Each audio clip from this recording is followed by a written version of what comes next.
You open your eyes to the faint stench of vinegar and leather. The air is thick, damp, almost soupy, carrying with it the ever-present rot of an aging city. It is the 14th century, and somewhere in Europe, the bells toll again. Another soul has succumbed. You are a plague doctor. But you are not quite the ominous crow, beaked figure people imagined centuries later. No, that famous beaked mask is still a novelty, worn mostly by the more superstitious or theatrical practitioners of the later outbreaks. In your time, the reality is far less glamorous. Your life is filled with contracts, fevers, and the pungent smell of failing medicine. The contract of death. Most plague doctors were not heroic physicians driven by scientific curiosity or divine calling. They were bureaucratic functionaries, municipal hires, often brought in under contract by desperate town councils. The contract itself was as much a death warrant as a job offer.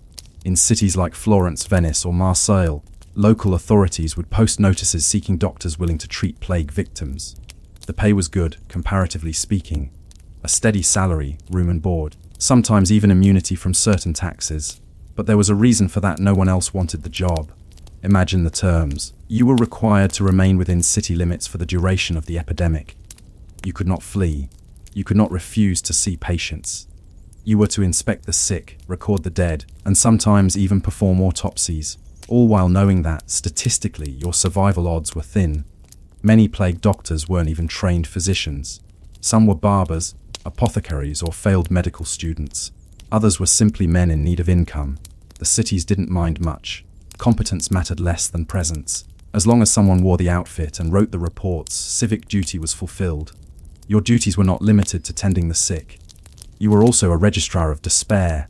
Each morning, you'd walk through narrow streets lined with shuttered homes, knocking gently on doors marked with black crosses. You'd count the bodies, estimate the stages of decay, and fill out notes in Latin that would later be sent to magistrates. You would sign death certificates for people whose names you could barely pronounce. To the living, you were both savior and omen. Children hid from you, dogs barked when you passed. The living sometimes spat, thinking your presence brought the plague itself. At night, when you removed your gloves, stiffened with layers of wax, you'd find your fingers pale and wrinkled from sweat. You'd sit at a small desk lit by tallow candles, scratching out the day's tallies. 15 new deaths on the Via Nova. 2 recoveries, possibly misdiagnosed. Then you draw a thin line beneath the page, a ritual boundary between one day of horror and the next. The costume of fear, the image of the plague doctor that survives in art.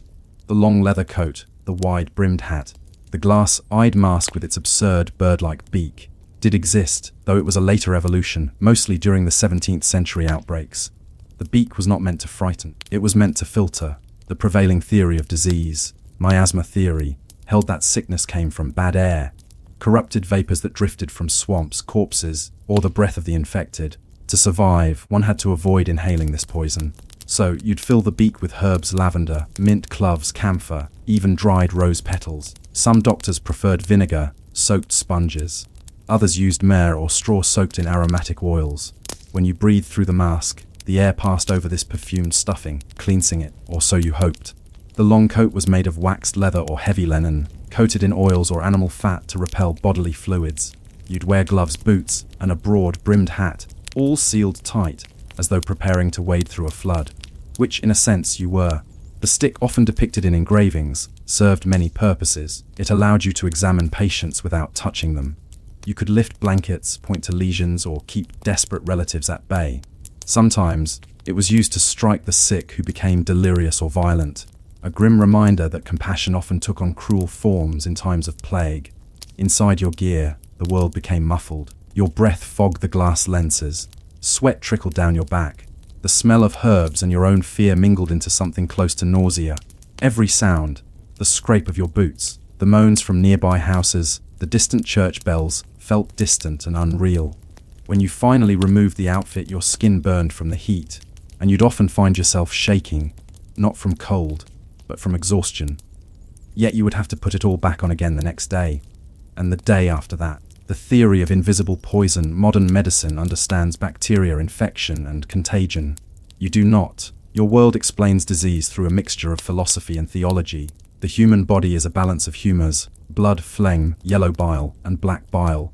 Illness comes when one humor dominates the others. The plague, then, must be an imbalance. perhaps brought on by corrupted air, perhaps divine punishment, perhaps the conjunction of planets. In 1348, astrologers across Europe wrote with conviction that the plague had been caused by the alignment of Saturn, Jupiter, and Mars. Others blamed the corruption of the air from earthquakes or the wrath of God. As a plague doctor, your task is to restore balance, or at least to appear to. You might recommend bloodletting, though many patients are too weak for it. You might burn herbs to purify the air or instruct families to fumigate their homes with sulfur and pitch. You might prepare theriac, an expensive compound made from dozens of ingredients including viper flesh and opium, believing it could draw out the poison. Some of your treatments do nothing. Some make things worse, but no one knows that yet. The city wants reassurance more than results. Your presence, the uniform, the mask, the slow ritual of examination, gives people a sense that something is being done. You know the truth, though. You've seen too much to believe the air alone carries death. You've noticed how families fall sick one by one after sharing food, or how the washerwomen who handle linens are the first to die. You've begun to suspect that the disease passes between people, not through stars or humors but through contact. But to voice such an idea is to invite ridicule, even suspicion, so you stay silent, writing your notes, recording your observations in the margins. The loneliness of the living, no one truly lives with you. Even if you are married, your family stays elsewhere, far from the contagion. Meals are left at your door. You sleep alone. You speak to the living only through a mask. The city is quieter now. Birds have gone. The air feels heavy, saturated with the smoke of constant fires meant to cleanse the streets. Dogs roam freely, feeding on refuse. The carts roll by each morning, collecting bodies from doorways, sometimes half covered, sometimes still warm. You keep a small diary, not for posterity but for sanity. You write of things you cannot discuss aloud, the way time stretches in silence. The faint relief when a patient dies quickly rather than slowly, the haunting familiarity of certain faces. You begin to lose track of days. Sometimes, you dream of the world before, the hum of markets, the laughter of apprentices, the ringing of iron from the smithy. When you wake, the silence feels unnatural, as if the city itself is holding its breath. And yet, amidst all this, there are strange moments of calm. The sky, cleared of smoke for a day, turns impossibly blue. You see a child recover, weak, pale, but alive. You record the case carefully, almost reverently, as though by naming it you could conjure more like it. The value of a life in the end. Your contract will expire. Perhaps the city will reward you with coin, or perhaps it will forget. You may survive, though many of your colleagues will not. Those who live often leave medicine behind. They become recluses, priests, or wanderers. The city will heal, in time. The bells will fall silent. New generations will fill the streets. The memory of the plague will fade into rumor, a distant calamity too strange to believe. But your notes, those careful records of symptoms, treatments, and survival rates, will remain. Centuries later, scholars will study them, piecing together how the plague spread and how people tried to resist it. They will see in your handwriting not just fear or futility, but the first glimmer of observation, the slow birth of empirical thought. And perhaps that is the quietest legacy of all, that in your monotonous, miserable work, something like science began to take shape. Still, as you set down your pen one evening, you cannot help but wonder, was it the air that carried death?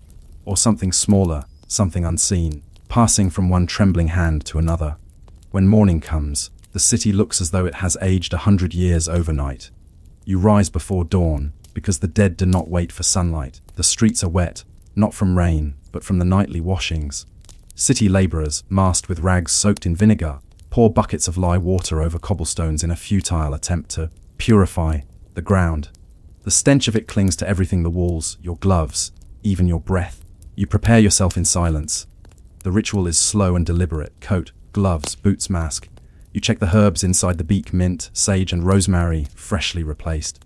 You do not believe it helps, but the smell keeps you anchored. When you look into the small convex lenses over your eyes, the world appears slightly warped, as if you are living inside a reflection. The bureaucracy of disease. Your first duty today is not with the dying, but with the living, or rather, the almost dead. The city has issued new ordinances. Plague houses must be inspected every morning. Families are to hang white cloths from their windows if someone inside is sick, black cloth if the sickness has already claimed them. You are to record both. You make your rounds with an assistant, usually a young clerk who can still write neatly and doesn't flinch at the smell of decay. He walks behind you, carrying ink and parchment. You speak slowly so he can copy your words. Household of 5, 2 living, 1 deceased. Symptoms: buboes on neck and thigh. Fever, but each entry feels the same. You begin to see patterns. Clusters of cases along the same street. Similar symptoms appearing in nearby homes. You try to tell the magistrates, but they rarely listen. They prefer numbers to warnings. Later you must attend the Council of Health, an institution born out of panic more than planning. It is composed of merchants, clerics, and a handful of doctors. They meet to discuss quarantine policies and burial procedures. The discussions drag on, dense with argument. Should ships entering the port wait 40 days? Should the sick be isolated outside the walls or left to die at home? Each decision takes hours, sometimes days, while the disease spreads without pause. When you finally speak, suggesting that families be separated to prevent further contagion, the clerk records your proposal, and the council thanks you for your insight. Nothing changes. They prefer to talk of moral decay, of divine punishment, of cleansing rituals and fasts. And so you return to your rounds, caught in the quiet machinery of administration, endless paperwork for an invisible enemy. Inside the plague house is not what most people imagine. It is not a hospital, but a place where the sick are confined together. Sometimes it is a monastery repurposed for suffering, or a row of abandoned cottages near the city's edge. When you enter, the smell hits first, sweet like rotting fruit mixed with vinegar and sweat. Straw litters the floor. Bodies lie in heaps beneath thin blankets. Some still move, others have stopped but have not yet been carried out. The attendants, often criminals promised pardons, move mechanically, their faces hidden by rags. You examine each patient as best you can. The buboes, swollen lymph nodes, appear most often under the arms, the neck, the groin. Some burst and leak black pus. You know the smell of it too well. The patients are delirious, muttering prayers or curses. You mark your observations: 5th day of fever, pulse weak, buboes ruptured, prognosis poor. Sometimes, though, you see the strange exceptions, the few who recover. Their buboes recede, their breathing steadies, their color returns. You note their diet, their habits, their exposure, trying to understand why they lived when others did not. These small mysteries keep you awake at night, even more than the cries of the dying. The sound of bells. Every city has its own rhythm of death. In Venice, the bells ring at every passing. In London, carts rattle by with cries of, "Bring out your dead." The sound becomes part of your heartbeat. When you first began, you flinched at every toll. Now, you barely notice. But sometimes, in the rare silences between rings, you feel the emptiness. Entire neighborhoods vanish. Bakeries close, and the air loses the smell of bread. Markets fall silent except for the flies. Even the rats seem thinner now. You pass a church where the priest is chanting alone. The pews are filled not with the living, but with bodies wrapped in linen. The priest's voice trembles as he reads the rites. You stand outside and listen. The words no longer carry meaning, they are simply sound. And yet, amid the horror, the city continues in strange half-life. The bakers who survive return to work. The gravediggers drink together at night.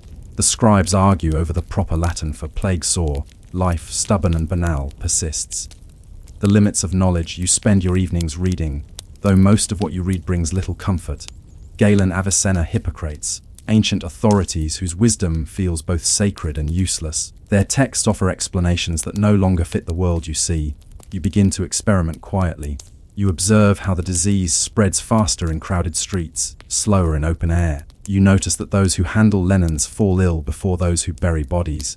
You note that cats seem immune, while dogs perish quickly. These observations feel dangerous. They challenge the very foundation of medical teaching, the belief that disease comes from imbalance or corruption, not contagion. If illness passes from person to person, then the world is not governed by air or stars, but by something unseen, something disturbingly natural. One evening you record your thoughts in your private journal. If this sickness is carried from man to man, then perhaps it is not divine wrath but some manner of small creature too small to be seen. Yet to say such a thing would be madness. The church would call it heresy. Still, the pattern persists. Perhaps in time, another will see it too. You close the book and seal it with wax. You have no illusions that your ideas will survive, but the act of writing them feels like resistance, a small rebellion against ignorance. The price of duty weeks turn to months. The epidemic does not end so much as it fades, as if growing tired of itself. The number of new cases dwindles, though death remains constant. You have lost count of the bodies you've seen. You have lost your appetite for food, for conversation, for anything beyond the mechanical routine of survival. You begin to cough. Not much, but enough to worry you. You try to convince yourself it's the smoke from burning herbs. You sleep less. Your dreams are filled with faceless bodies and endless corridors. The city pays you irregularly now. Funds have run low. The council promises compensation when trade resumes, but you know better. You continue anyway, not out of loyalty, that has long faded, but out of inertia. It is what you do. Sometimes, when you remove your mask, you catch your reflection in a mirror. The face that looks back is older than it should be. Your eyes are sunken, your skin pale and dry. You realize that you have become something between a doctor and a ghost. Tolerated, necessary, but never quite among the living. You remember the first time you walked these streets, when the bells still startled you. You remember the faces of patients you tried to save. You remember your own handwriting in the city's ledgers, neat and orderly, as though neatness could make the deaths mean something. Echoes of survival. Then, one morning, something shifts. You visit a street you've passed 100 times, and you hear laughter. A woman is hanging laundry. A child is running barefoot through the dust. You stop and watch, unable to move. The child waves at you, unafraid. For the first time in months, someone sees you not as an omen, but as a man. You raise your gloved hand and wave back. In that moment, you feel the strangest thing of all. Not relief, not joy, but the simple, almost boring truth of endurance. The city is not healed, but it is living again. The plague, for all its horror, has failed to erase the human instinct to continue. That night, you write your final report for the council. It is brief, factual, and dry. The sickness has diminished. Fewer deaths this fortnight. Recovery observed in multiple households. Recommend continued vigilance. But in your private journal, you add another line. Perhaps survival is not a triumph of knowledge or virtue, but of habit. The quiet refusal to stop moving, even when there is no reason left to move. Outside, the air smells cleaner now. The bells ring less often.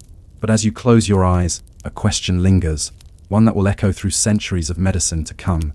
If the plague can vanish without understanding, then what truly ends a disease? Knowledge or time? When the plague finally loosens its grip, the silence it leaves behind feels wrong. The bells no longer toll each morning. The streets, once filled with the sound of cartwheels and cries of grief, now echo faintly with ordinary life. The clatter of buckets at a well, the bleating of goats, the hesitant hum of a merchant reopening his stall. You walk through the same streets as before, but they no longer recognize you.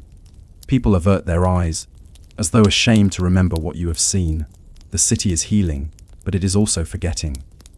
And you who stood closest to death do not belong in the world of the living anymore. Your contract is nearly over. You've survived, though it feels less like victory and more like accident. You begin to pack your few possessions, your mask, your notes, your gloves stiff with age and oil. You think of leaving, perhaps traveling south away from the memory of these narrow, haunted streets. But before you go, there is still work to be done. The aftermath of death. When people imagine the end of a plague, they picture relief, celebration, gratitude.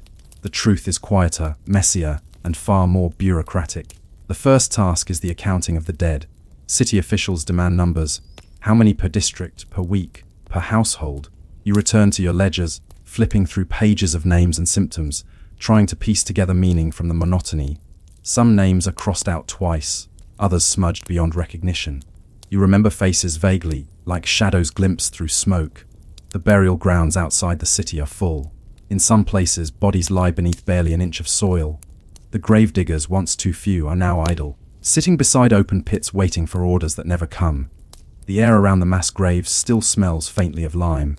The living want to rebuild, but disease lingers. Not in the air, perhaps, but in memory. No one wants to live near the burial fields. Houses once worth fortunes are now shunned, sold for a fraction of their value. The rich who fled begin to return, their wagons heavy with goods, their faces pale and perfumed. They find their servants dead, their homes looted, their gardens overgrown. They hire new laborers and pretend not to notice the silence in their halls. You are called upon to certify homes as safe. The council wants your signature on papers declaring the absence of infection. You hesitate, not because you doubt the air, but because you know what still lingers on the walls, the furniture, the linens. The unseen, you sign anyway. It is what the city needs, the illusion of control. A city reborn in routine. Weeks pass. The markets reopen. Ships arrive again at the docks, their sails patched but full. Commerce resumes as if nothing happened. Even the church bells sound different now, lighter, almost careless. But you notice the gaps. The missing faces in every trade, the empty stalls where once merchants argued over coins. Entire crafts have vanished. The potter's apprentices are gone. The blacksmith's wife tends the forge alone. The baker's shop is open, but the bread tastes different, coarser, hurried. You keep your observations in a final ledger, not for the council, but for yourself. You record prices of grain, the rebuilding of the quarantine walls, the reorganization of guilds. It is not dramatic history, but the dull machinery of recovery. There is something soothing about it. Numbers and lists, the measured return of normalcy.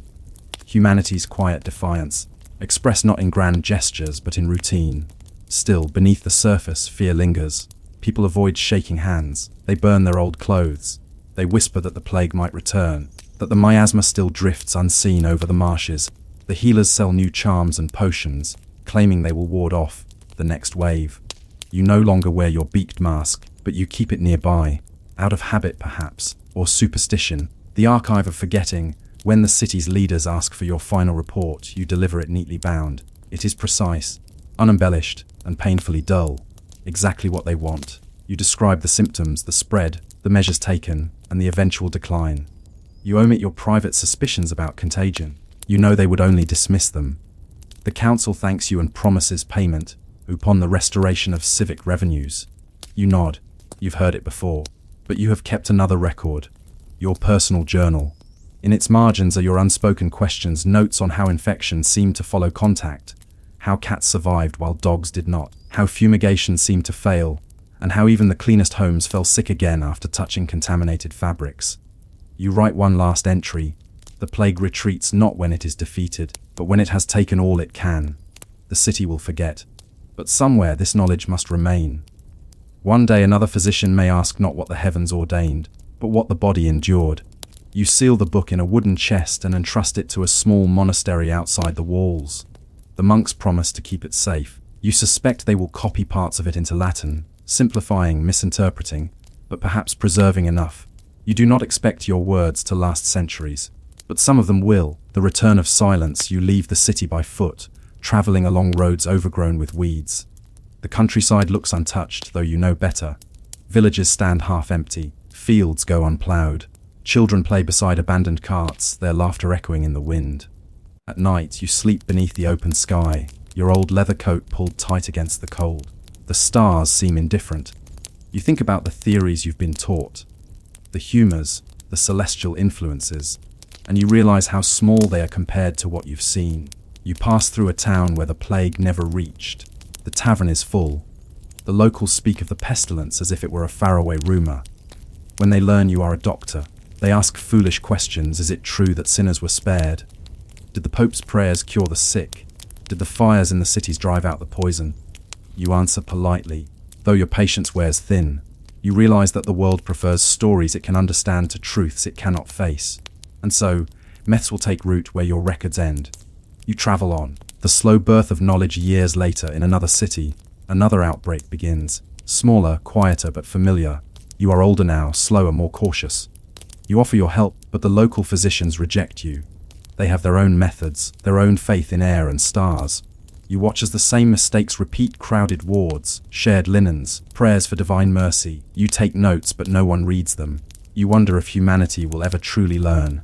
And yet, you do see small signs of change. A young apprentice asks you questions, thoughtful ones. He wonders aloud if illness might pass through touch. You feel a quiet spark of hope. You lend him your old mask.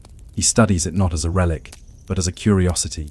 It must have been dreadful to wear, he says. You smile faintly.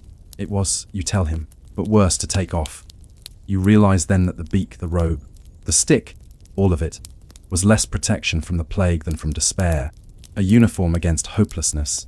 A way to keep one's humanity intact when everything around decayed. The legacy of futility centuries later, the image of your profession will change. The plague doctor will become a symbol of mystery, even dark fascination. Painters will exaggerate the beak. Writers will describe your presence as ghostly, prophetic, grotesque. Children will dress as you for festivals, unaware of the reality beneath the mask, the heat, the sweat, the nausea, the endless paperwork. They will not know the true tedium of your life. The endless counting of bodies, the dry ink stains on your gloves, the dull ache in your shoulders from bending over ledgers. They will not understand that the history of survival is rarely glorious. It is made of boredom, repetition, and stubbornness. But perhaps that is fitting, for boredom, in its way, is the true measure of endurance. The quiet end you live to an old age, moving from town to town, a curiosity yourself. Some call you the Crowman, others the Death Doctor. You take it without complaint. You have seen worse. When you finally fall ill, not of plague, but of time, you recognize the signs: fever, weakness, the slow dimming of light. You find it oddly peaceful. The world has grown quieter around you again. A young monk sits by your bed, copying your notes into fresh parchment. He pauses and asks, "Do you believe you saved lives?" You think for a long moment before answering. "No," you say softly. "I think I counted them." But perhaps that was enough. The monk nods, though he doesn't understand. You close your eyes. The smell of herbs, lavender, sage, mint, drifts faintly in the air. For a moment you imagine you are back in the plague house, listening to the bells. Only this time there is no fear, only the steady rhythm of breath, fading gently into silence. Reflections, the weight of boring history. In the centuries that follow, medicine will change. Microscopes will reveal the invisible creatures you once suspected. Scientists will name them bacteria.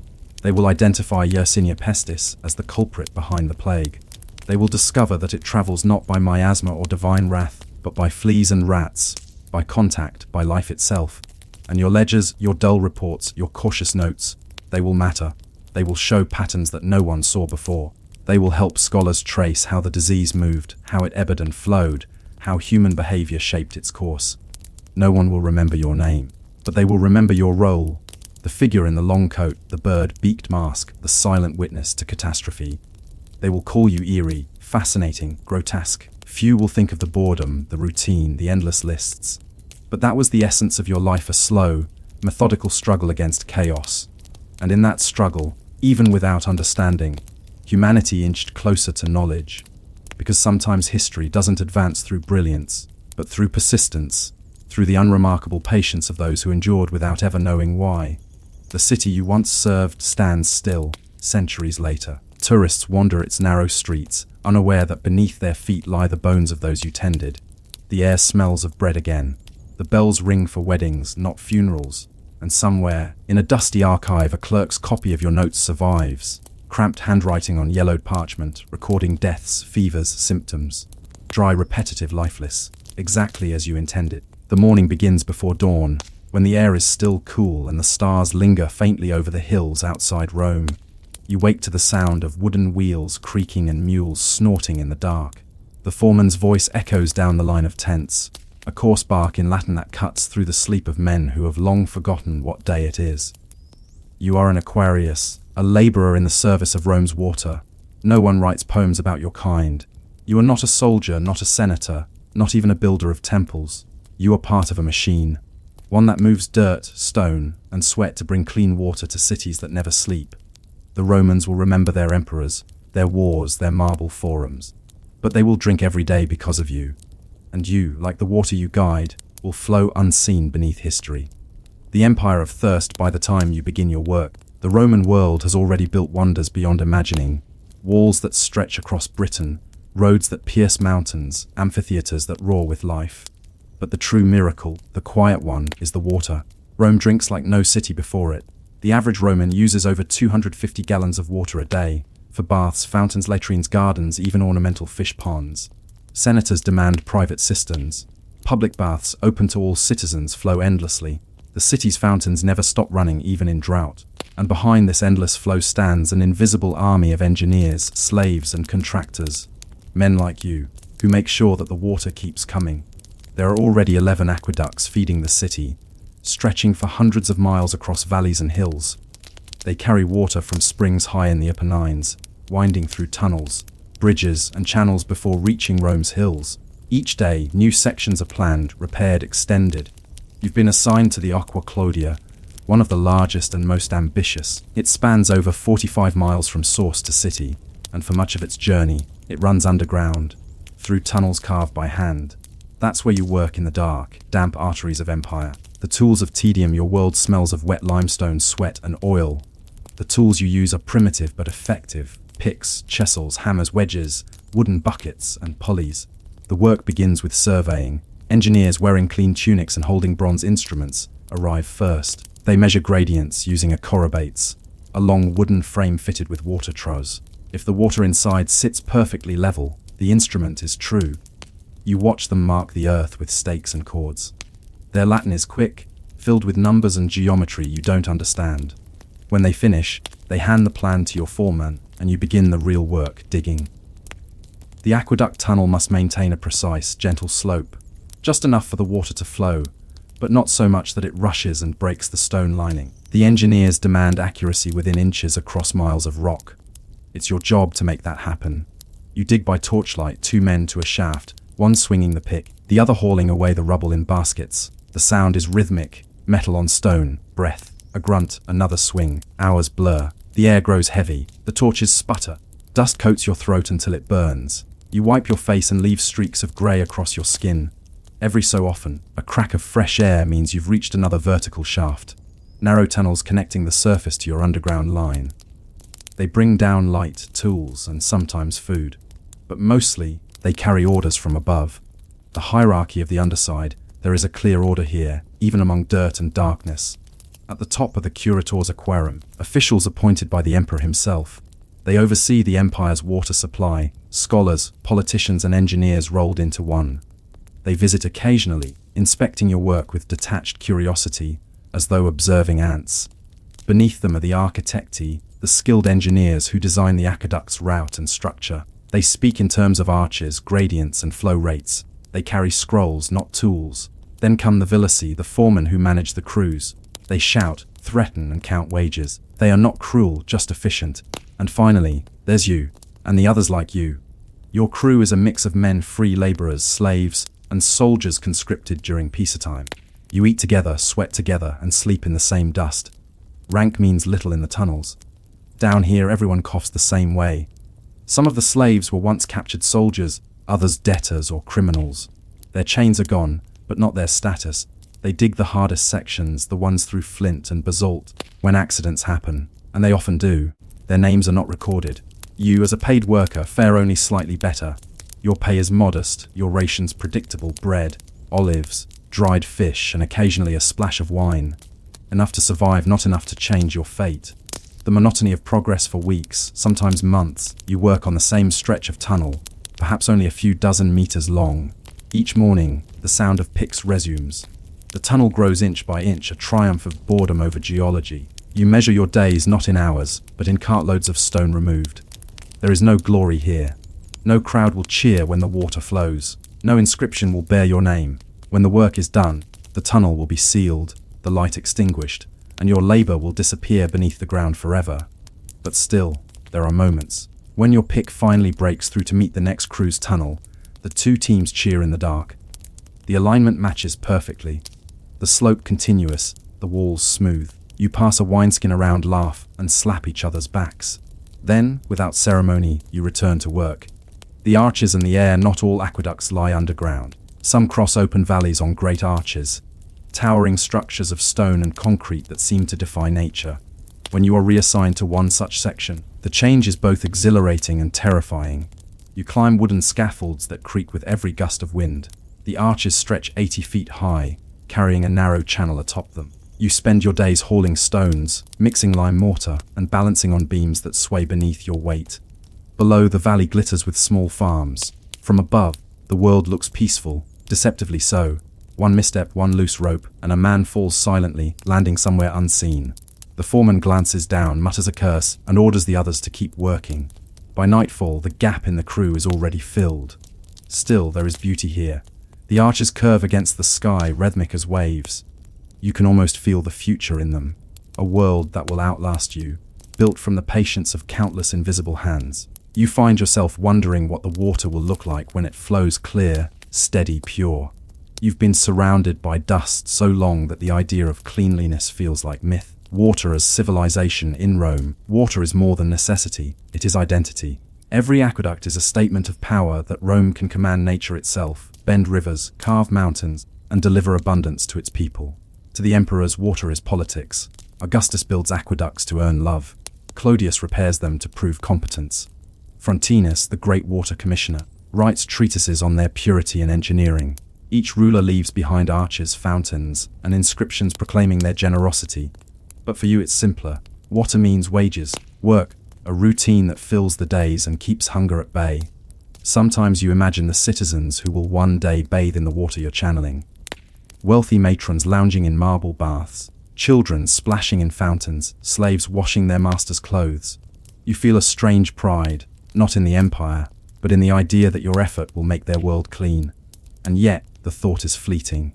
Tomorrow, another shaft must be cleared, another tunnel measured, another stone lifted. Fatigue and fever, it's not war that kills most aqueduct workers. It's exhaustion and waterborne sickness. The damp air inside the tunnels breeds illness.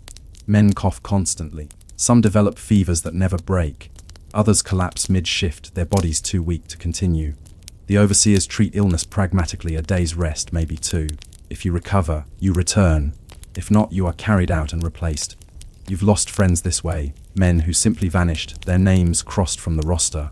No funerals, no prayers, just silence. Sometimes, when the nights are quiet, you can hear the distant murmur of running water from a nearby completed section. It sounds like life itself, a reminder of why you endure. But deep down, you know the truth. For every drop of water that reaches Rome, there are drops of sweat, blood and memory that will never be counted. The endless flow months later, when your section is finally complete, you're allowed to witness the first flow. The engineers gather, their tunics spotless, their faces glowing with pride. They remove the temporary barrier at the springhead, and the water rushes forward, clear and cold, into the channel you carved. You watch it run smoothly, silently, over the stone, catching glimmers of sunlight from the surface openings. The foreman nods, satisfied. It will last for centuries, he says. You want to believe him. You stand there, covered in dust, watching the stream vanish toward the city. For a brief moment, you feel something close to awe. This water will feed fountains, baths, and gardens long after you're gone. It will outlive the emperor himself. And yet, as the sound fades, you realize you will soon move on, to another site, another valley, another trench. Always digging, never drinking. You return to camp that night, your body aching, your hands raw. You lie down on your straw mat and listen to the faint gurgle of distant water, like a lullaby beneath the earth. It is the sound of civilization, patient, relentless, indifferent. And as you drift to sleep, one question stirs quietly in your mind. If Rome's greatness depends on men like you, why does no one remember your name? The water has been flowing for months now. You can hear it long before you see it. A soft, continuous rush behind stone walls and beneath the ground. Rome's aqueducts are alive, but the work, you quickly learn, doesn't end when the building stops. If anything, that's when the real work begins. You have become part of a different kind of crew now, the maintainers. Those who walk the endless lines of the empire's veins, keeping them from clogging, crumbling, or collapsing. And the empire, like a living body, is always thirsty. The quiet bureaucracy of Rome's water system is one of its most bureaucratic institutions. The entire operation, from mountain spring to marble fountain, is governed by an intricate web of officials and regulations. At the top sits the Curator Aquarum, the imperial commissioner of aqueducts. It is not a minor position. Some of the most respected senators have held it, including the famous Sextus Julius Frontinus, a man of letters, logic, and remarkable precision. Frontinus is said to have written a massive treatise, De Aquaductu Urbis Romi, detailing every aqueduct, every channel, every leak. He measured flow rates, recorded sources, and calculated how much water was stolen by illegal taps, which he complained was far too much. You have never met Frontinus. You likely never will. But you live in the system he created, one that demands constant measurement, repair, and obedience. The empire may be built on conquest and marble, but it survives on paperwork. Your day now begins not with a pick, but with a wax tablet. Your foreman records your name, the date, and your assigned section. You sign with a simple mark. There are quotas for every task: number of joints cleaned, number of channels inspected, number of lime deposits removed. There are even rules about how to handle a dead animal found in the water, which happens more often than you'd like. The men who kept the flow, your team, is made up of 4 types of workers. Aquari, like yourself, who inspect and clean. Plumbari, who work with lead pipes and joints. Castellani, who guard and regulate the flow at distribution points. And the Vilici, the supervisors who answer directly to the imperial office. Together, You are the unsung backbone of Rome's water empire. Your primary task is cleaning, and that word doesn't begin to capture the monotony. The aqueduct channels, made of stone and lined with lime mortar, are constantly collecting calcium deposits, algae and silt. Over time, the water flow narrows, pressure builds, and the system risks bursting. You spend hours inside the channels, scraping walls with chisels and iron brushes. The work is cramped. Often, you must crouch or crawl through tunnels barely high enough to lift your head. The air grows heavy, the sound of your scraping echoing endlessly ahead. You work by torchlight, careful not to let soot fall into the water. Every few paces, another man follows behind, gathering debris into baskets and hauling it to the nearest access shaft. At the end of the day, your hands ache from gripping metal, your arms tremble, but the water flows a little smoother. No one thanks you. The only sign of success is silence, the absence of complaint, the lack of noise in the pipes. The lead and the labor. If cleaning is tedious, plumbing is worse. Lead is everywhere in the Roman water system. Pipes, fittings, valves, all of them made from plumbum, soft, malleable, and poisonous. The word plumber itself comes from it. The plumbari heat sheets of lead over charcoal fires, rolling them into tubes and sealing them with molten metal. The smoke from the process burns the throat and leaves a sweet, metallic taste on the tongue. The men who do this long enough develop grey skin and trembling hands. You've worked beside them before. They joke often, to keep from thinking too much about what they're breathing. The foremen claim the fumes are harmless, but everyone knows what happens to the long, serving plumbers: confusion, fatigue, and finally, a quiet kind of madness. They start forgetting their tools, their orders, even their way home. It's called the plumbum curse. No one talks about it for long. Theft beneath the empire. As you travel between sections of the aqueduct, you see the city from the inside out. You cross narrow bridges high above valleys, crawl through tunnels beneath hills, and descend into the underground channels beneath Rome itself. Everywhere you go, you find the same thing: water theft. It's almost an art form. Citizens and even entire villas tap into the aqueducts using hidden pipes, drawing water for private baths or gardens. Some are crude, a broken joint patched poorly. Others are masterful, perfectly disguised outlets feeding elegant fountains in courtyards. The law is clear: water belongs to the state.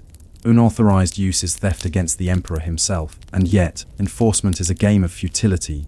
The rich bribe inspectors to look the other way. The poor dig at night, hoping to fill a cistern before they're caught. You've reported dozens of illegal taps. Only a few were ever punished. Most were quietly ignored. Still, the system survives. Not because it's perfect, but because it's resilient, like the empire it serves. The city of fountains, there are moments, brief but memorable, when the tedium gives way to wonder. Sometimes you emerge from the underground channels into the open air, into Rome itself, and see what your work has made possible. The fountains are everywhere, marble basins spilling over with water so pure it glitters in the sun. Statues of nymphs and gods, dolphins and lions, pouring endless streams from their mouths. Children splash in the shallows while vendors fill jars. Public baths, too, are miracles of logistics. The largest, the baths of Caracalla, can hold thousands of people at once. You walk through its echoing halls, watching steam rise from pools and water cascade down carved steps. The citizens never think about where the water comes from. They don't know about the tunnels, the lead fumes, the workers scraping lime in the dark. They see only the surface, clean, luxurious, eternal. And perhaps that's the point. Rome's greatness depends on the illusion of effortlessness. Decay and duty years pass. Empires shift. The aqueducts age. Cracks form in the arches. Mortar weakens. Earthquakes shake foundations. Vegetation creeps into joints. You and your crew move constantly, patching, reinforcing, rebuilding. It feels endless. A race against time and weather. Sometimes, entire sections collapse after heavy rain.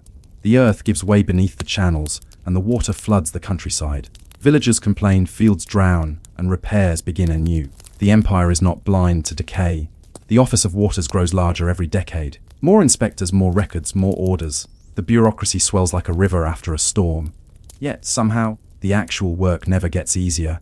A night on the wall, one night, you are assigned to guard duty on a stretch of the Aqua Claudia outside the city. Vandals have been damaging the arches. Perhaps thieves, perhaps locals angry at imperial taxes. You walk the line alone, torch in hand, the flame flickering against the high stone curves above you. The air hums faintly with the sound of water flowing inside. The arches are beautiful in moonlight, grey and solemn, like ribs of a sleeping giant. You think of all the men who built them, most now dust. Their labor stands unacknowledged but enduring. You sit beneath one of the arches listening. Somewhere in the dark, a night bird calls, far away dogs bark. The city feels distant, unreal. You wonder what will happen when Rome itself begins to crumble, when the officials stop sending orders, when the inspectors vanish, when no one cleans the channels anymore. Will the water still flow for a while? Will it slowly dry out, leaving the arches hollow and silent? And will someone centuries later look up at these ruins and imagine that gods built them? The philosophy of flow working with water teaches you patience. You learn that every drop has its place, its pace, its quiet strength. It doesn't rush, but it never stops. It wears down mountains, seeps through stone, feeds roots. It sustains everything but asks for nothing. You begin to envy it. The philosophers in Rome, the Stoics and Epicureans, speak often of nature's order, of balance, of purpose. You've never read their scrolls, but you've lived their truth. In the tunnels, surrounded by dripping walls and flickering torchlight, the world feels reduced to essentials: air, water, stone, breath. The rest, politics, ambition, luxury, all seems distant, meaningless. Sometimes when you clean a section of channel and watch the water slide past, clear and untroubled, you feel something close to peace. It flows endlessly, indifferent to empire, and you think perhaps that's how one should live. A small rebellion one afternoon, while inspecting a side channel near the Aqua Marcia, your team discovers an illegal diversion pipe leading to a private villa. The villa belongs to a senator, one of the men who funds the very department you serve. The foreman hesitates. Reporting it could mean trouble, but letting it go would be corruption. After a long silence, he decides to do nothing. He marks the inspection complete, seals the report, and moves on.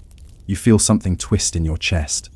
You've spent years in the dark keeping this system alive, believing in the order it represents. To see it ignored, undermined, by those who benefit most, feels like a small betrayal. But what can you do? You are one man in an empire of millions. That night you lie awake, listening to the faint echo of flowing water outside the camp. It sounds steady, calm, eternal, as if it doesn't care about injustice. Maybe it doesn't. Maybe the water just flows, as it always has, regardless of who owns it. The unseen empire. By now, you know every sound water makes. The gurgle of steady flow, the hiss of a leak, the hollow thud of air trapped in a pipe. You can tell from a distance if a channel is clean or clogged. You know the weight of a lead joint in your hand, the smell of lime dust, the chill of underground air.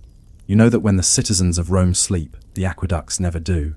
And you realize that this, not the Senate, not the legions, not the emperors, is the real Rome, the invisible rhythm that keeps the city alive. It will outlast the marble palaces and the bronze statues. It will still be here when the poets have been forgotten. Perhaps, in the end, that's what civilization really is: a network of hidden workers keeping the flow steady, unseen. The next morning, you stand at the edge of a great reservoir outside the city walls. The sun is rising, turning the surface of the water gold. You watch it ripple, fed by 1,000 unseen hands, your own among them. You breathe in the damp, metallic air, and think of the question that haunts every aqueduct worker. If Rome is eternal, what happens when the water stops? The scars on your hands have gone pale, and your back stiffens when you stand. You still wake before dawn, out of habit, that eternal rhythm of the worksite. Though there are fewer shouts now, fewer wagons creaking through the fog, Rome has changed. The city is still vast, still noisy, still proud, but something beneath it has shifted. The aqueducts that once sang like arteries now groan and leak. Some have gone dry altogether. The empire, like its water, is slowing down. You have spent your life keeping it alive, and you know better than anyone what it takes to keep something flowing when everything around it begins to crumble. The slow death of stone it begins, as decay often does, in silence. The Aqua Marcia, once the pride of the city, now runs low its source. The springs in the Anio Valley has grown weak. Sediment builds faster than anyone can clear it. The officials blame the workers blame the engineers. The Acquatriana still flows strongly from Lake Bracciano, but thieves and landowners have carved new outlets along its length. The water that once poured into the city's fountains now spills uselessly into fields. Repair crews are smaller now, their wages often late. The state coffers, once bottomless, are thin. The empire has too many frontiers, too many wars, too many hungry mouths. And when Rome cannot afford to build, it begins to forget how to maintain. You see it in the crumbling mortar, the neglected inspection shafts, the weeds that creep between stones. You see it in the faces of your men, tired, Uncertain, eyes hollow from years of the same dust and damp. You are no longer building for eternity. You are simply delaying its end. The end of the office, the bureaucracy of water is shrinking too. The Curator Aquarum still exists in name, but the prestige is gone. Where once stood scholars and engineers, now sit administrators, men who count coins rather than flows. They send fewer inspectors each year. Records go missing. Reports are ignored. You remember when each aqueduct was measured weekly, its purity tested, its channels mapped in detail. Now, months pass without any checks. Frontinus, long dead, would have called it sacrilege. You remember reading a fragment of his writing once, scratched on a reused wax tablet in a workshop. The care of water is the care of Rome itself. But Rome, it seems, has other concerns. The soldiers at the frontiers demand more pay. The provinces rebel. Grain ships from Egypt are delayed. The city grows restless when the fountains slow. And so, as always, it is you, the worker, the Aquarius, who must hold the system together. The collapse, the first aqueduct to truly die, is the Aqua Alsietina, always the weakest. Built centuries ago by Augustus, it carried poor quality water for irrigation and the Grand Nomachia, mock naval battles fought in flooded basins. When its channel cracks during an earthquake, no one repairs it. The spectacle is long forgotten. The emperor has more pressing matters. The water simply stops one day, and the weeds grow thick in its dry trough. Then the Aqua Tepula follows, choked by sediment. Then parts of the Aqua Claudia begin to fail, their arches weakened by neglect. You and your crew work until your arms ache, patching joints with whatever materials you can find. Crushed brick, cheap mortar, broken tiles. The quality is poor, but it buys time. Still, every repair feels temporary. You can sense the empire's heartbeat slowing, one aqueduct at a time. Water and war, when the Goths come, they do not come for the aqueducts. At least, not at first. They come for Rome itself, for its wealth and its name. But they understand, as every conqueror eventually does, that to control a city, you need to control its water. One night, word spreads that the invaders have cut the Aqua Claudia outside the walls. Panic ripples through the city, fountains dry, baths close. Citizens haul buckets from the Tiber, muttering about omens. You are ordered to help with emergency repairs, but it's useless. The damage is deliberate. Entire arches torn down, tunnels filled with rubble. For the first time in centuries, Rome thirsts. You never thought you'd see it. The great city of marble and law, reduced to scavenging for water like a village in the desert. You find yourself standing on the Palatine Hill, looking out over the broken arches of the aqueducts, their silhouettes black against the dusk. You can almost hear the ghosts of water still running through them, echoes of a world that no longer exists. The forgotten workers, when the fighting ends, there is little left to repair. The Empire's heart has shrunk to a shadow of its former self. Many of your fellow workers have left, some to farm, some to join the church, others simply to disappear. The Water Office still issues orders, but they are meaningless now. You keep working anyway. You don't know how to stop. Sometimes, a landowner hires you privately to divert water to his villa. You do the job quietly, for food or a few coins. You feel no guilt. The state forgot you long before you forgot it. You walk the empty tunnels, the walls coated with centuries of mineral. The torchlight dances across the stone, revealing names scratched by long dead workers, initials, crude drawings, a Latin word repeated again and again: durare, to endure. That's all that ever mattered.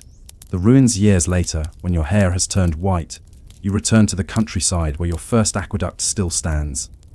The Aqua Claudia, whose arches once seemed immortal. They are still there mostly. Great grey skeletons marching across the landscape, cracked but proud. Grass grows thick around their bases. Birds nest in their crevices. The air is still damp and cool beneath them, even in summer. You walk the line slowly, hand trailing along the rough stone. You can feel where the mortar has worn away, where repairs once patched cracks that are now wider. There is no sound of water, only wind. A farmer nearby tells you he uses the old channel to store rainwater. He doesn't even know its name, only that the ancients built it. You nod, saying nothing.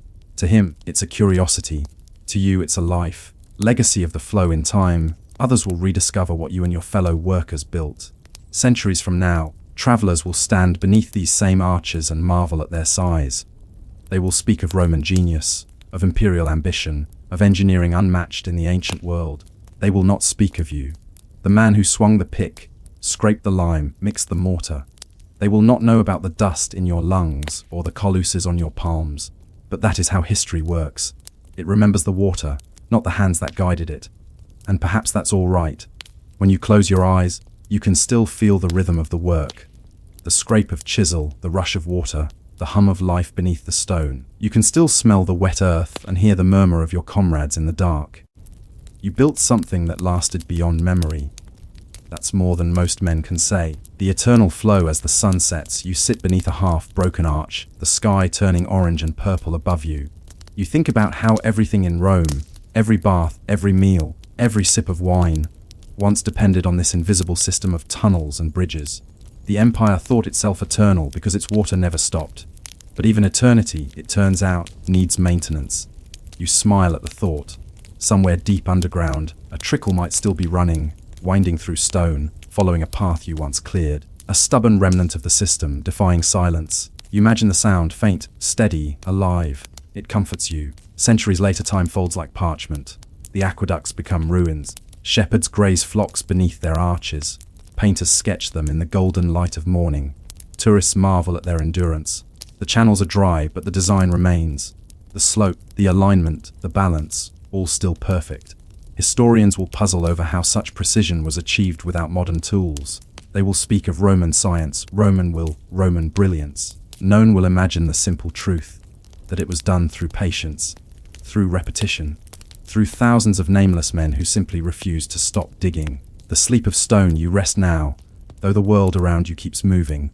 The aqueducts stand like fossils of purpose, silent monuments to function without glory.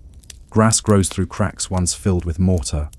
The air smells faintly of dust and thyme. You think of the men who worked beside you, the ones who laughed in the dark and drank from tin cups, their voices echoing through the tunnels.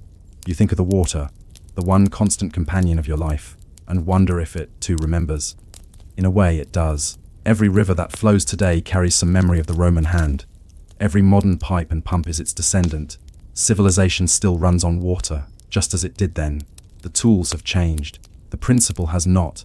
You close your eyes one final time beneath the arch of the Aqua Claudia. The sun dips low. The shadow of the structure stretches long across the plain. In the distance, a spring still bubbles faintly, a soft, eternal murmur in the quiet of evening. The sound feels ancient, familiar, endless. And as you listen, a final thought drifts through your mind like water through stone. Perhaps Rome never truly fell. Perhaps it simply flowed away. You wake before dawn, in a world that smells of parchment and ink. The walls around you are stone, cold, damp, unyielding. And outside the narrow slit of a window, a faint line of grey light creeps into the abbey courtyard. It is another day in the scriptorium. The bell tolls in the distance, slow and deliberate. Matins has ended, lauds has begun. You rise from your cot, joints stiff, hands already aching though the day's work has yet to begin. You are a scribe, and your world is measured not in years or miles, but in lines of text. Your life for the next 12 hours will unfold in silence, broken only by the scratch of a quill, the shuffle of sandals, and the distant murmuring of prayer. The monastery at dawn. The monastery sits on a low hill, surrounded by pastures and thin mist. It is the 12th century, though time, as you know it, is vague. Dates matter little here, the rhythm of the church dictates all. You pull your wool robe tight and make your way through the corridor, lit by a few guttering candles. A faint smell of wax, smoke, and damp parchment fills the air. In the refectory, a meagre breakfast waits, bread hard enough to chip a tooth, and watered ale that tastes faintly of metal. You eat quickly without speech. Talking is discouraged in the mornings. Outside, the bell rings again. Its tone means only one thing: the scriptorium is open. The scriptorium, you enter a long, narrow room. The air is cool and heavy with the scent of ink, oak gall and iron salts, vinegar and gum arabic. It clings to your nose, earthy and metallic. Rows of desks line the walls, each one a small wooden cubicle with a slanted top. A single window admits pale light, filtered through oiled parchment. It's never quite enough, but candles are expensive, and light damages the vellum. You take your seat. The tools of your craft lie before you: a quill, made from the feather of a goose, its nib cut and sharpened with care. A penknife, for trimming the nib or scraping away mistakes. A pounce pot, filled with powdered pumice, to smooth the parchment before writing. An ink horn, its dark contents glinting in the dim light. A sheet of vellum, creamy white, made from the stretched skin of a calf. You whisper a short prayer under your breath: Domine, adjuva me, Lord, help me. Then you begin.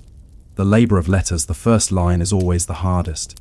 You dip the quill, test it on a scrap, then trace the first letter, a sweeping, deliberate curve of black across the page. The ink bites into the surface, drying almost instantly. Your breathing slows, the world outside fades. Each letter must be perfect, not beautiful necessarily, but precise. Too much pressure and the quill splatters. Too little and the ink fades to grey. You adjust constantly, every stroke a negotiation between mind and muscle. Hours pass. You write the same phrases hundreds of times, psalms, gospels, prayers. The text is not new to you. You could recite it in your sleep. But in a sense, that's the point. The act of writing is a form of devotion, a kind of worship through repetition. Each word is a reminder, each line an offering. When your hand cramps, you flex your fingers slowly, then resume. When a blot appears, you scrape it gently with your penknife and blow the dust away. You cannot afford to waste vellum, it costs more than a week's labor. Silence fills the room. The only sound is the rhythmic scratch of quills like rain on stone. The cost of perfection, a single page might take you an entire day. A full Bible can consume a lifetime. Most scribes will never finish one. They will spend their lives copying fragments. A gospel here, a psalm there, their names unrecorded. You think of this sometimes when your eyes blur from the effort. You will leave nothing behind but handwriting. No one will know your face or voice. Only your script, the shape of your letters, will remain. Still, you persist. Mistakes are inevitable, but the rules for correction are strict. If a word is wrong, you scrape it away carefully and rewrite it. If a whole line is crooked, you may have to begin again entirely. You remember one novice who spilled ink across 3 finished pages. He wept for days. The abbot made him fast for a week, not as punishment, but as atonement. Waste in this place is sin. The parchment makers, the vellum you write upon has its own story, one of slow, unpleasant labor. A single sheet begins as the skin of a calf, sheep or goat. It is soaked in lime water for days until the hair slips free. Then it is stretched on a wooden frame and scraped thin with a curved knife. The smell is foul, sour, animal, and unending. Once dry, it is rubbed with pumice stone and chalk until smooth enough to hold ink. The finest vellum comes from the youngest calves, their hides nearly translucent. Each sheet costs dearly, not just in money but in time and suffering. You sometimes think of the animal as you write, its skin transformed into words about mercy, sin, and salvation. There's something poetic perhaps, or something cruel. Illumination. At the far end of the scriptorium sits Brother Martin, the illuminator. His world is color, not text. His desk is brighter than yours, crowded with tiny pots of pigment, crushed minerals and plants mixed with egg white or gum. There is lapis lazuli from Afghanistan, cinnabar from Spain, verdigris from copper, and gold leaf so thin it trembles when you breathe. He paints the initials, those grand curling letters that begin each section. Sometimes he adds small scenes, saints, vines, beasts. You watch him work in silence, his hands steady as he lays a thread of gold along the page. The manuscript glows faintly, even in dim light. When he finishes, he bows his head slightly, not in pride but exhaustion. His eyes are red, his hands shake. You wonder, sometimes, if he dreams in color. The discipline of silence. No one speaks in the scriptorium. Communication happens through small gestures, a nod toward an empty inkwell, a raised finger for a knife, a quiet sigh of frustration. The rule of silence serves many purposes. It keeps the mind focused, it prevents gossip, it transforms labor into meditation. You've grown so accustomed to it that you sometimes forget the sound of your own voice. At midday, you stop for a brief meal, bread, cheese, perhaps some beans if the harvest was good. You eat in the refectory while a brother reads from a book aloud. The reading never stops, not even during meals. Words fill every moment of your day, even when you're not writing them. Afterward, you return to your desk. The light is better now. The sun has risen high, warming the stone walls. You write until your eyes ache. The fragility of time late in the afternoon. The bell rings for vespers. You lay down your quill. The page before you is nearly complete. A section of the Psalms, rendered in neat black script with red initials. It looks perfect from a distance, but you know every small flaw, the faint smudge in line 7, the uneven spacing near the margin. You brush the sheet with a soft cloth, then leave it to dry. When the next monk takes your place, perhaps tomorrow or next week, he will continue where you left off. Your hand and his will mingle on the same page. 2 lives blended in ink, indistinguishable. You find comfort in that. It means the work will outlive you. Evening in the abbey. As the sun fades, the scriptorium grows cold again. Candles flicker to life. The walls glow with a dim amber light. You clean your quill carefully and place it back in its holder. You stretch your fingers, stiff, stained black. Your back aches. Outside, the bells call again. Compline, the final prayer of the day. The monks file toward the chapel, their steps echoing in the corridor. The air smells of smoke and dust. You kneel, repeating the familiar words Custodi nos domen ut pupillum oculi. Keep us, O Lord, as the apple of your eye. Your eyes sting. Perhaps from the prayer, perhaps from the ink. The thought that lingers that night, as you lie in your narrow bed, you think about the pages you filled. You think about how every mark you made today is meant to last forever. Not for fame, not for wealth, but for the preservation of words. You are a servant of text, a keeper of memory. And yet you wonder, when centuries pass and kingdoms fall, who will read them? Who will touch the words you've written and understand their meaning? Will they still believe, as you do now, that copying words by hand can bring a man closer to God? Or will they simply see your labor as quaint, the dull rhythm of a forgotten trade? You close your eyes, and the question drifts into the darkness, unanswered. The same grey light seeps through the same narrow window. The same bell tolls from the tower above the cloister, each note slow and measured, echoing through the damp corridors. You wake before it finishes ringing. The rhythm of your life has become one long repetition: prayer, labor, sleep, and silence. You have begun to measure time not by the sun or the seasons, but by the progress of your manuscript. There is comfort in it, though, a kind of peace in knowing exactly what each day will bring. The endless text, today's work, continues where yesterday's left off: the Psalterium, the Book of Psalms. It is a common text in monastic life, copied endlessly, read daily. You know many of its verses by heart. As you trace them again, your mind drifts not toward their meaning, but toward their rhythm. A cadence older than language itself. The letters come easily now. Your hand remembers them before your mind does. You fall into the pattern, the same shapes, the same motions, the same careful pauses to sharpen the nib or stir the ink. Around you, the other scribes do the same. The room hums with the faint, steady scratch of writing. It is the sound of civilization being preserved line by line. Margins and mistakes. The abbot once said that perfection is for God alone. You find this strangely comforting, especially on days when your hand slips. A fly lands on your page, leaving tiny ink footprints across a verse. You sigh, scrape them away with your knife, and dust the spot with pumice. It's a small flaw, but you know the corrector will see it. Each manuscript, once completed, passes through several stages of review. The corrector compares your text to the master copy, line by line. If he finds an error, even one, he notes it in the margin. Sometimes he corrects it himself, sometimes he sends it back. You once saw a manuscript covered with red marks. The poor scribe who wrote it was reassigned to kitchen duty for a month. The abbot said that carelessness with the word of God is a kind of heresy. You think of that as you dip your quill again. The stakes of your work are high, even if the task feels small. Annotations and curiosities still. Not every mark in the margin is divine correction.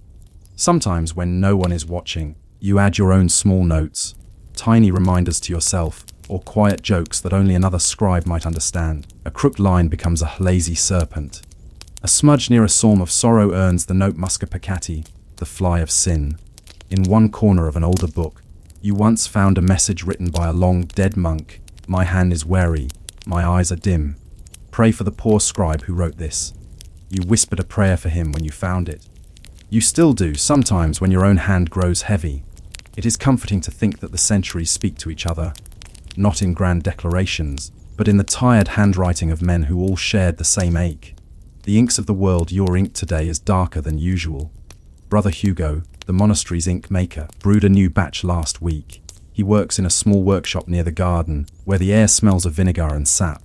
The ink is made from oak galls, those round, hard growths formed when wasps lay their eggs in oak leaves.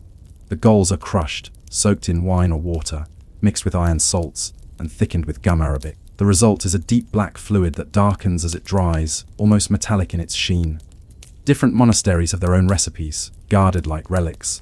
Some add soot for color, others a pinch of salt to prevent mold. A few even flavor their ink with herbs, so the room smells faintly of rosemary or thyme. You've learned that the ink itself has moods. Some days it flows smoothly, obediently. Other days it clumps or bleeds, ruining hours of work. When that happens, you whisper a small curse under your breath. A sin, technically, but a forgivable one. The visitors, in the late morning, a nobleman arrives, rare in your quiet world. He comes with a retinue of servants and a coat of arms embroidered in red and gold. His boots echo loudly on the flagstones, shattering the silence of the scriptorium. The abbot greets him with a smile reserved for benefactors. The man is here to commission a manuscript, a gospel, bound in leather and gold, to display his devotion and wealth. You watch from your desk as he examines the work. His eyes linger on the illuminated pages, the bright blues and reds, the shimmering gold leaf. He nods approvingly but does not notice the hundreds of hours hidden in each letter. The aching backs, the cramped hands, the wary eyes. When he leaves, the abbot exhales in relief. The donation will fund food, repairs, candles, and perhaps new vellum. You return to your work. The silence resumes as if nothing happened. The rules of the room. There are many rules in the scriptorium, and you have learned them all by heart. No talking, no eating or drinking, no blowing on the ink to dry it, no touching finished pages until the abbot has inspected them, no yawning too loudly. The last rule, though unwritten, is enforced with swift precision. Brother Petrus once fell asleep at his desk and left a drool stain on a nearly finished gospel. He was made to copy the book of Numbers 3 times as penance, one of the longest and dullest texts in the Bible. You remind yourself of this whenever your eyelids grow heavy in the afternoon. The monotony is meditative, but it can also lull you towards sleep. So you keep moving, sharpen the quill, stretch the wrist, whisper a verse. The rhythm keeps you awake. The world beyond the walls, outside, the seasons shift, though you barely notice. From your narrow window, you sometimes glimpse a hint of sky, or the flutter of leaves in the courtyard. You know it must be spring when the air smells faintly of damp grass, and winter when your ink freezes in the horn. Travelers occasionally pass by the monastery gates. Pilgrims, merchants, soldiers. Their clothes are dusty, their faces wind-burned. They bring stories of famine, war, and kings you've never met. You listen when you can, but their world feels distant. Your life is contained within these walls, in parchment and prayer. Still, sometimes you envy them, their freedom, their movement, their unkiloused eyes. Then you remember the fragility of the world outside. You've heard of villages burned, fields stripped bare, libraries destroyed. You glance at your manuscript and think, perhaps stillness has its purpose. Someone must remain to keep the words alive. Illumination, and the divine Brother Martin, the illuminator, is working on a full-page miniature, a scene of the Annunciation. You pause to watch. He lays down a layer of pale gesso, then a square of gold leaf. It shimmers like captured sunlight. Over it, he paints the Virgin's robe, blue as twilight, each fold traced with care. The pigments are rare, costly, and dangerous to make. Lapis lazuli must be ground for hours to yield its brilliant color. Cinnabar, the source of red, is made from mercury ore. Inhaling its dust can kill a man. But Brother Martin works without hesitation. His movements are steady, reverent. He believes that every color, every brushstroke is a form of prayer. When he finishes, he leans back and whispers softly, "Dio gratias, thanks be to God." You find yourself whispering it too. The quiet rebellion. Not all scribes are content with obedience. You have seen hints of rebellion, small and cautious, a flourish too elaborate, a marginal doodle, a playful twist of a letter. Brother Hugo once drew a tiny mouse beside a verse about sin, so small you could miss it if you blinked. The abbot pretended not to notice, though you saw him smile. You sometimes wonder if these small acts are not rebellion at all, but survival. Ways to remind yourselves that beneath the uniformity of the work, there are still individuals. Every curve of ink is a fingerprint, every margin a whisper of personality in a world that demands silence. The weight of the word. By evening, your shoulders burn, your neck is stiff. You have written nearly 2 pages, a fine day's work. You set your quill down and look at the finished text. It's beautiful, yes, but also exhausting. The effort feels immense compared to the simplicity of the result. You think of the Ione words that speak of divine rest, written through human toil. You remember one of the abbot's sermons, how he said that writing holy words sanctifies the hand that writes them. You want to believe that. You hope that, through this endless repetition, some trace of holiness might seep into you, as ink seeps into parchment. But some nights, when your fingers ache too much to fold in prayer, you wonder if holiness feels more like exhaustion than peace. The question that remains before bed. You stop by the scriptorium one last time. The candles are out, but the moonlight filters through the high window, illuminating rows of desks and half-finished pages. You stand there a moment, listening, even empty. The room hums faintly, as if the words themselves still whisper in the dark. You think of the thousands of pages written here, the thousands more scattered across other monasteries, each one a fragment of human thought, copied by hand, saved from oblivion. And yet you wonder, is preservation the same as understanding? If you copy a word 1,000 times, but never question it, have you truly kept it alive? The thought lingers as you leave the room. Quiet, persistent, unanswered. The year is uncertain. The seasons pass with the same rhythm they always have. Frost in the mornings, soft rain in spring, the thick smell of smoke in winter. You still rise before dawn, still bend over your desk, still trace letters that have not changed in 1,000 years. And yet something feels different. The world beyond the monastery walls is shifting. Travelers speak of strange things, war in the east, new trade routes across the sea, and a mysterious invention from the German lands. A machine that can write without hands. You dismiss it at first. Machines cannot write. Writing is an act of patience, of devotion. How could a device do what a man does with prayer and pain? Still, the thought lingers. The new arrival one grey morning, a messenger arrives. He carries with him a letter sealed with red wax. The abbot breaks it open and reads silently, his brow furrowing. Then he gathers the scribes in the refectory. You stand in the back, ink still on your fingers. He clears his throat. "Our brothers in Mainz have written," he says. "There is a craftsman there, Johannes Gutenberg, who has built a press. With it, they say he can copy entire pages at once. Dozens in a single day." A murmur spreads through the room. Brother Martin frowns deeply, his paint-stained hands gripping the edge of the table. The abbot continues. "It is said the words are made with metal molds, letters cast and arranged together. The press prints them with ink on paper. Paper." Someone whispers, horrified. "Paper. Thin, cheap, fragile, has long been viewed with suspicion.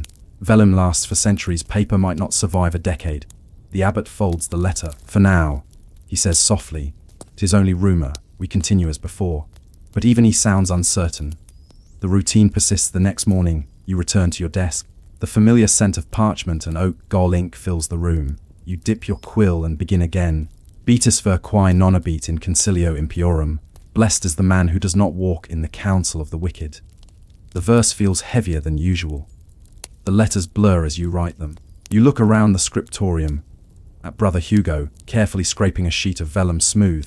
At Brother Martin, hunched over a gilded miniature. At the novice beside you, whispering the words as he copies them.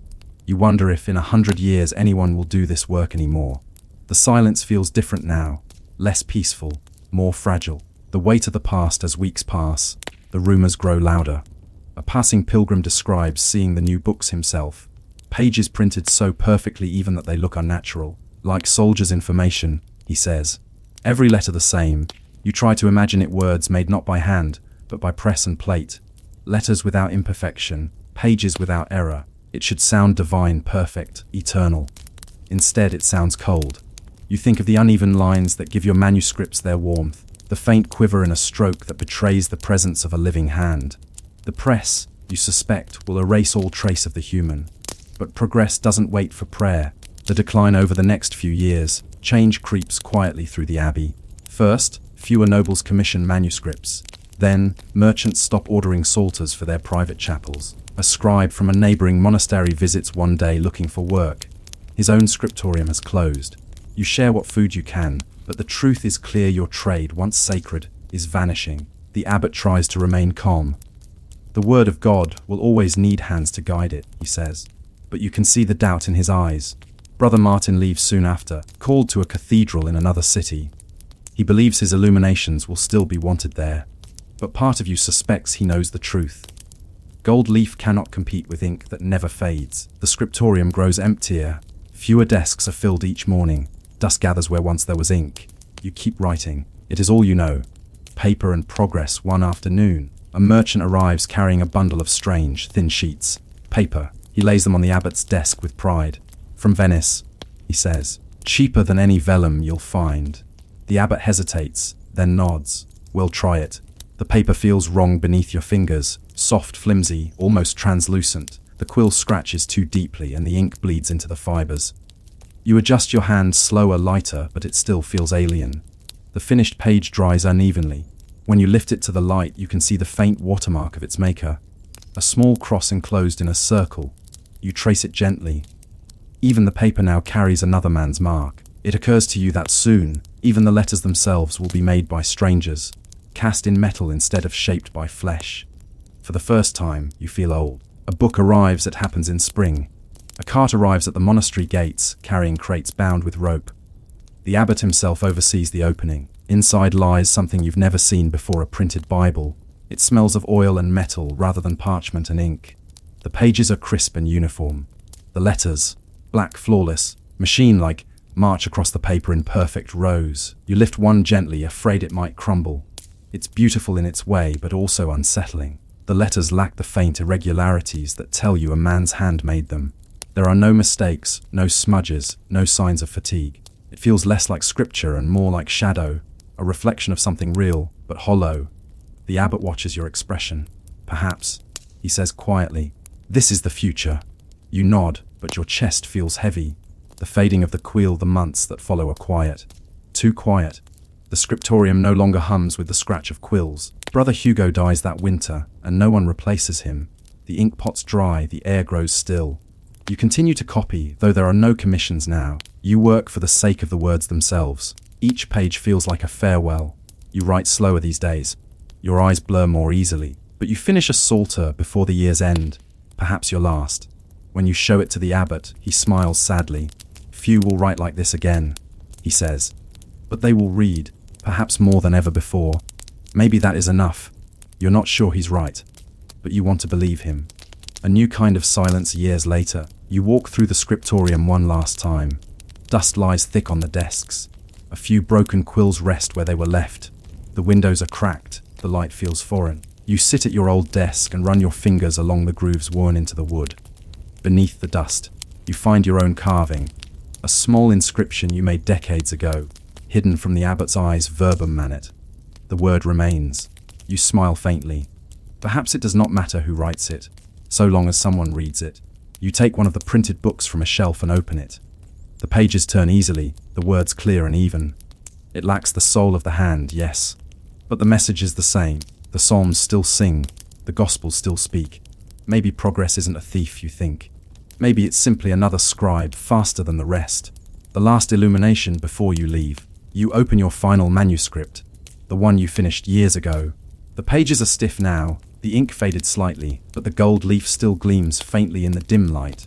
You remember every hour spent on it, every ache, every prayer, every breath. You dip your quill once more and add a final line to the colophon at the end, where the scribe is allowed to speak. This book was written by an unworthy hand. May those who read it remember that every word was bought with time. You blow gently on the ink and close the book. Then you set down your quill, for the last time. Echoes of the past centuries will pass. The monastery will crumble. The scriptorium will be forgotten, its tools buried beneath dust. The printed word will spread across continents, and one day even that will become digital, letters made of light instead of ink. But somewhere, in a quiet museum or private library, a scholar will open one of your manuscripts. He will lean close, tracing the faint irregularities in the letters, and whisper, almost reverently, "This was written by hand." He will not know your name, but he will feel your presence. The steadiness of your strokes, the breath caught in the curve of each letter. Your silence will have outlasted the noise of progress. The reflection, the room is still now. The air smells faintly of parchment and age. You think of what the abbot said long ago, that the care of words is a kind of prayer. Perhaps he was right. You did not build cathedrals or win battles, but you preserved something no army could conquer: the continuity of thought, the fragile thread of language itself. The machines may have taken the labor, but they will never know the devotion. You close your eyes. In the dark, you can still hear the faint scratching of quills, the whisper of vellum, the murmured prayers between strokes. The sound fades, but it never quite disappears. The work continues somewhere in another form. Epilogue outside, the bell tolls once more, deep, resonant, ancient. You rise slowly and step into the courtyard. The air is cool, the sky pale with dawn. For a moment you imagine all the books in the world, every page, every letter, as rivers flowing from a single source, carrying your work forward unbroken. The tools have changed, yes, but the purpose has not. Words endure, and that you realize is enough. The first thing you notice is the smell. It clings to the air, to your clothes, to your skin. A heavy, sour stench that never quite leaves. It smells of rotten river water, of smoke and flesh, of the slow decomposition of animals and the endless labor of men. You are a tanner in the 14th century. You live at the edge of town, down by the river where no one else wants to build their homes. The respectable folk say it's because the river is needed for your work. But really, It's because they can't stand the smell. The place of the tanner. Every medieval town had its outskirts, the noisy, smelly, dangerous fringes where necessary trades took place. The butchers, the blacksmiths, the tanners, the dyers, all were banished beyond the market walls. You lived there, in a small wooden hut beside the tannery pits. The building leans slightly, its roof patched with hides and old thatch. The ground around it is slick with mud and waste, and the river nearby runs murky brown from years of use. When the wind shifts, the stench drifts toward the town. On bad days, even the dogs avoid the road. Still, this is your world.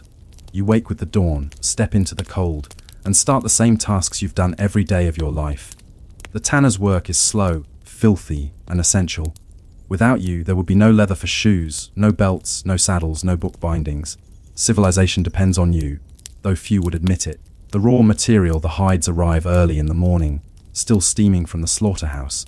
They come from cows, sheep, and goats, sometimes even horses or deer. The butcher's boys bring them on carts, tossing them down in a pile outside your workshop. They're heavy, wet, and slick. You must work quickly, before the rot sets in. First, you scrape off the remaining flesh and fat with a crescent-shaped knife. It's hard, tiring work. Your shoulders ache, your hands grow blistered, and the smell grows worse as the sun climbs. The scraps go into a pit where dogs and rats fight over them. Nothing is wasted, but nothing here is clean. Once the hides are scraped, they're soaked in lime, a thick, chalky mixture made from burned limestone and water. The lime loosens the hair and helps break down the skin's outer layers. You stir the hides with a long wooden pole, careful not to let the caustic lime touch your skin. It burns terribly. Even so, your arms are speckled with white scars, reminders of careless moments. The hides soak for days, sometimes weeks, until the hair slips off easily between your fingers. The river is your constant companion. You need it for rinsing, for soaking, for carrying away the filth that your trade produces. But it is no longer the clean stream of your childhood. It runs dark and slow now, thick with waste from the tanneries and dye works. Fish rarely swim here anymore, and the reeds along the banks are brown. You don't think much about it. The river is not a thing to admire. It is a tool, like the knife or the rake. It serves a purpose, and that is enough. When you wade into it to rinse the hides, the cold bites into your legs.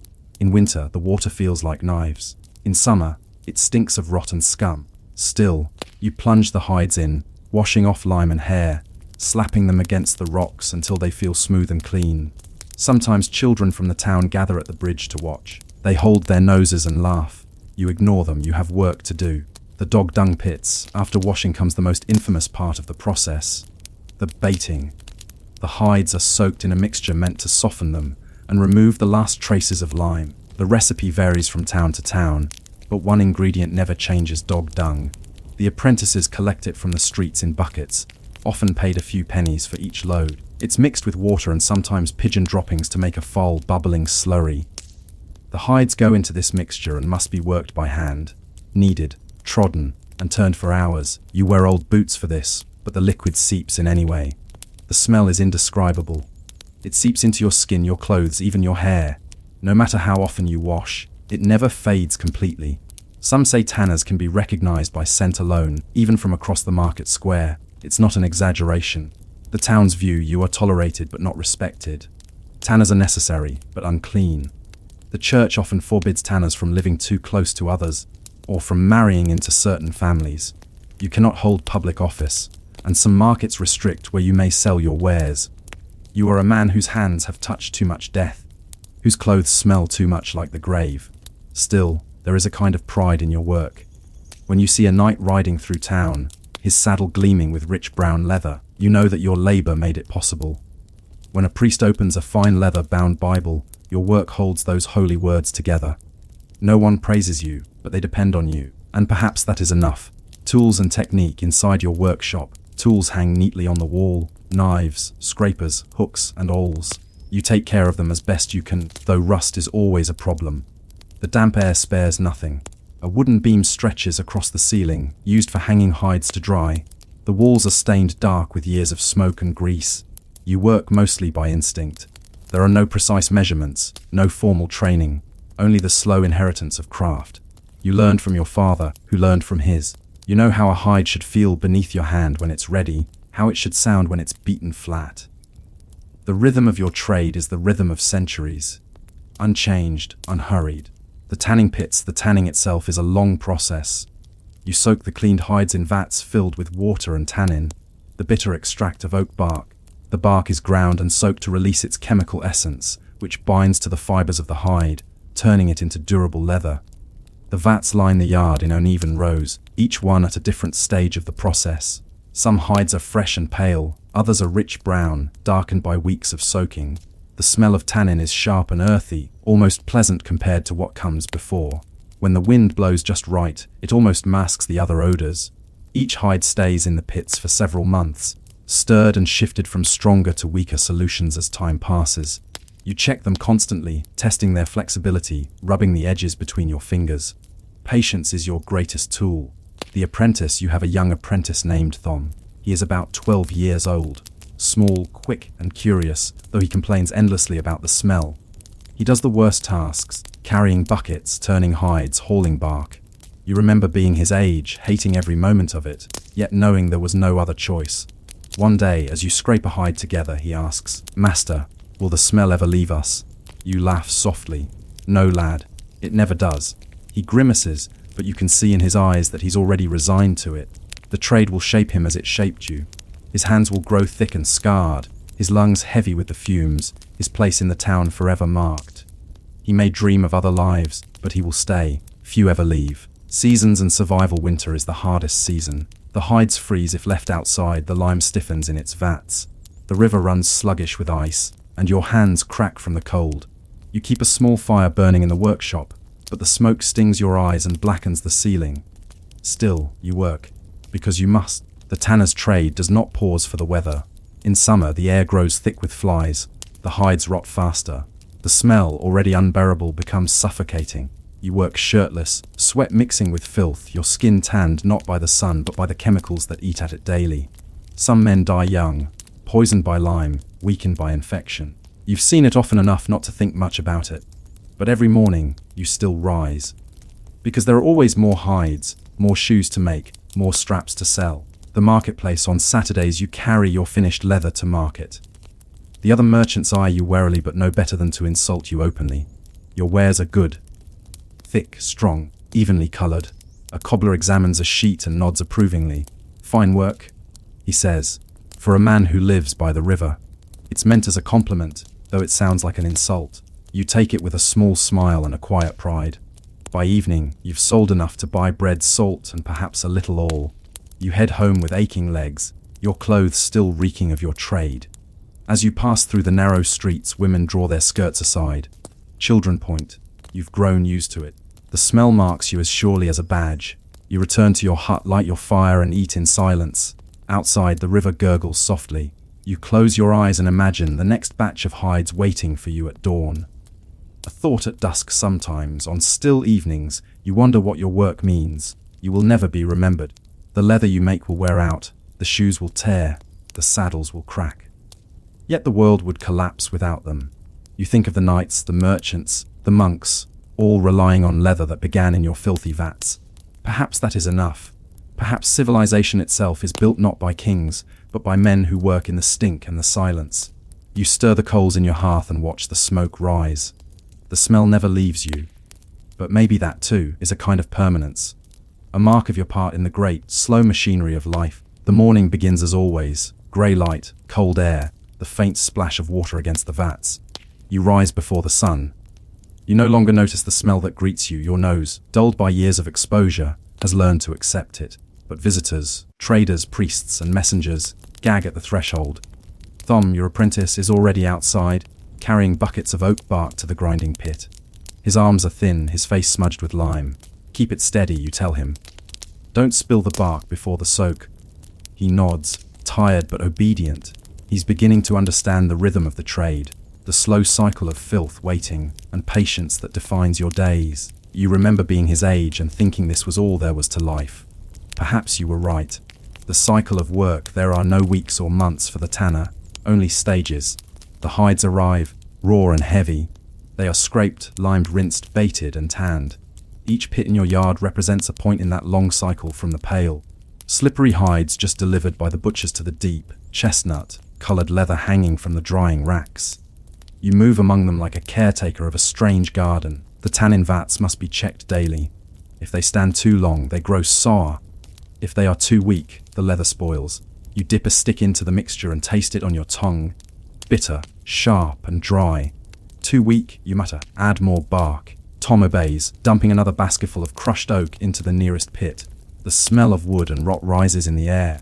The work is not delicate, but it is precise. One mistake, too much lime, too little soaking, too strong a tan, and a whole batch can be ruined. Weeks of labor lost. You've ruined enough hides in your life to learn that lesson well. The tools of the trade, your tools, are simple wooden paddles, blunt knives, heavy stones. The most valuable of them all is your beam, a thick, curved plank used for scraping the hides.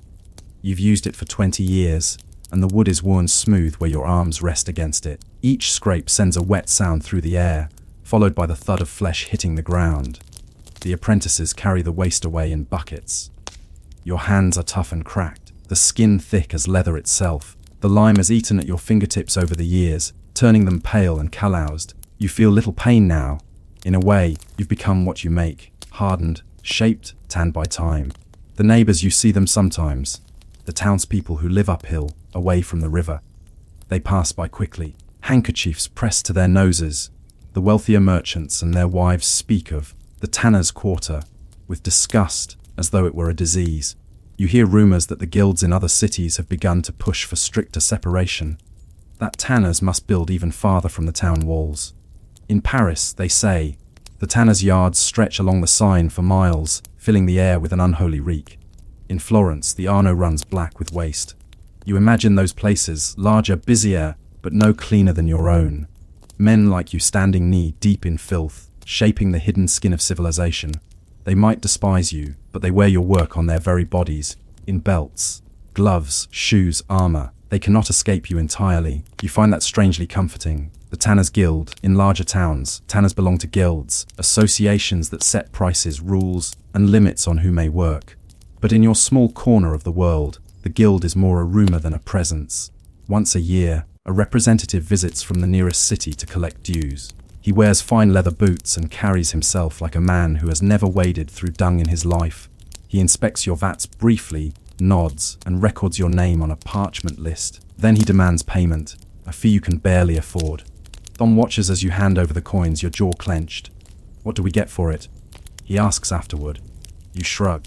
Permission to keep working. He scowls. And if we don't pay, you look toward the road where the official departed. Then someone else takes our place. In truth, you suspect the guild doesn't care about your quality or craft, only that you remain obedient. But obedience, in the medieval world, is often the only currency that keeps a man alive. The tanners and the church tolerates you, barely. Priests bless the butcher's trade but rarely step foot in a tannery.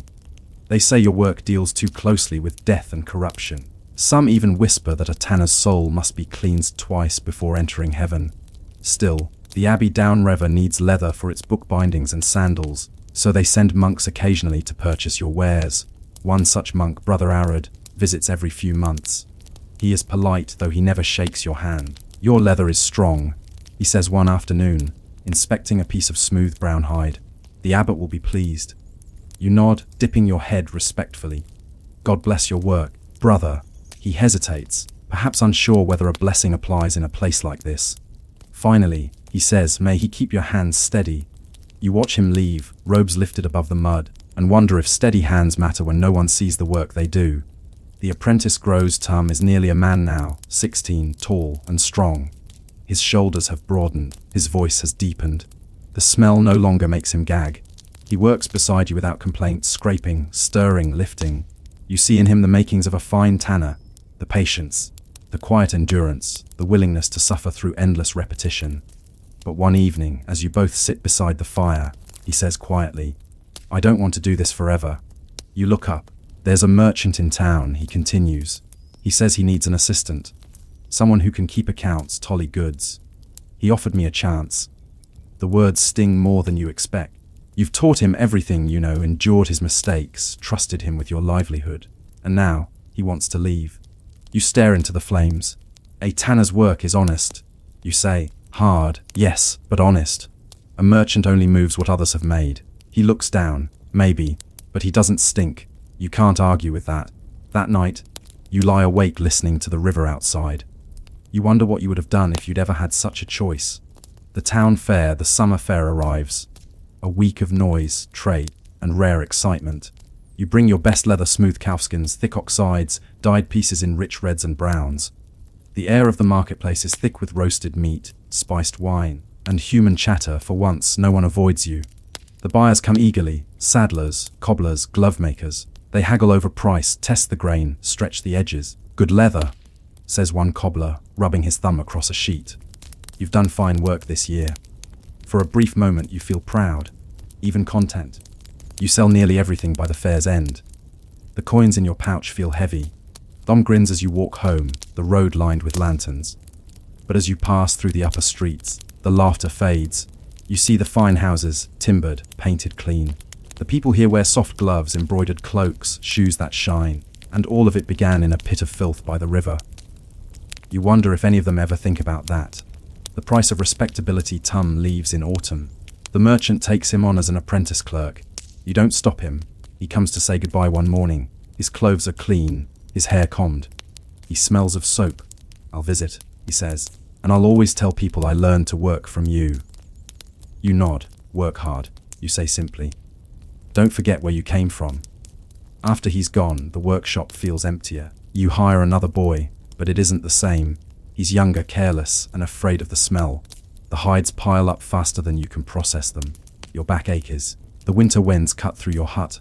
For the first time in years, you wonder how much longer you can keep this up. Still, you work. There is always work. A question at dusk, that winter, as you sit by the river, the sky low and grey, you think again of the world beyond your tannery. You've heard of new machines being built in the cities. Strange devices for weaving, grinding, even cutting wood. Men whisper that one day leather itself might be made differently, without all the rotten dung. You can hardly imagine it. But change has a way of creeping in, even to places as forgotten as yours. You stare into the dark water, rippling with the waste of your trade, and wonder, when the world no longer needs the tanner's hands, what will become of the men who have spent their lives in the filth? Will they vanish, like the hides that rot before they can be tanned? Or simply harden, quietly, into something that endures? The frost clings to the edge of your vat. The river has frozen in places, its current sluggish and grey beneath a thin crust of ice. You stand beside it, wrapped in a patchwork of old leather and wool. Your hands shake now not from fear or disgust, but from age. Thom hasn't visited in months. You heard he left the merchant's shop and joined a guild in the city. He writes sometimes, polite letters in neat script, describing markets, ships, and the endless movement of goods. His words smell faintly of ink and wax, not dung and lime. You keep the letters in a small wooden chest. Sometimes, when the smell of the vats is too strong even for you, you read them just to remember that there are places where the air does not rot. Still, this is your world, and it has been for 50 years. The aging trade, the tanner's work, is unkind to the body. You've seen it ruin men before they reach 40. The sores on their legs, the cough that never goes away, the burns from lime that never heal. You were lucky, or perhaps stubborn. You learned to avoid the worst of it: gloves for lime, oil for the skin, vinegar for the lungs. Small tricks passed down from master to apprentice, like the secret ways of mixing bark or the right day to pull a hide from the vat. But nothing saves a man from time. Your hearing fades. Your hands stiffen. You drop the scraping knife more often now. And still, there is work to be done. Hides from the butcher, orders from the saddler, repairs for the miller's belts. It is quiet work these days. The young men avoid the trade. They want the towns, the guilds, the new workshops with tiled roofs and clean floors. No one wants to live by the river anymore. The river changes once. The river was clear enough to see the pebbles beneath. You remember fishing in it as a boy. Now, it runs dark, thick with the waste of tanneries, dye houses, and fullers. The fish have long since gone. Some say it's the price of progress. The new fuller's mill upstream runs on a water wheel, faster than any man could work by hand. They wash wool with lye and urine by the cartload.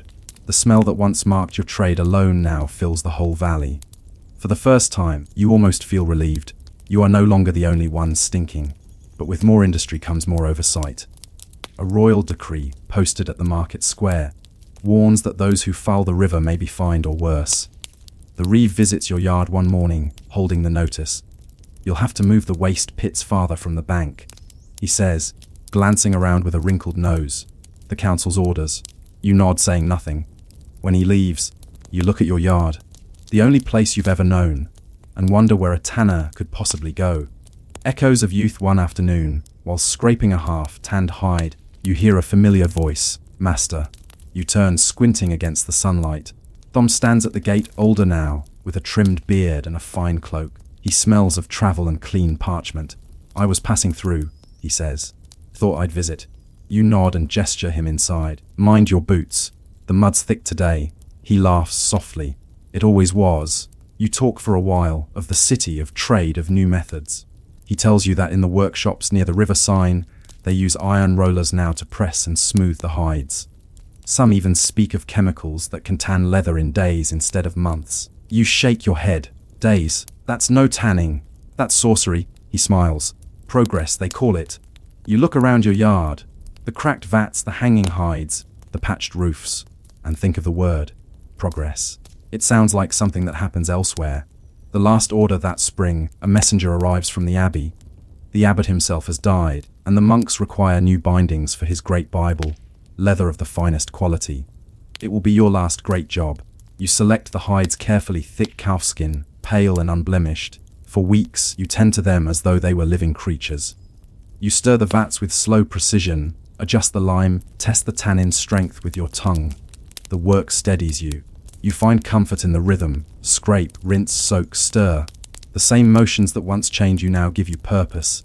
When the leather is finally ready, you smooth your hand across its surface. It is soft, perfect, light as parchment. You almost hate to part with it. The monks pay well, though you know most of the coin will go to taxes and tithers. Still, when Brother Arid, older now like you, comes to collect the hides, he bows slightly.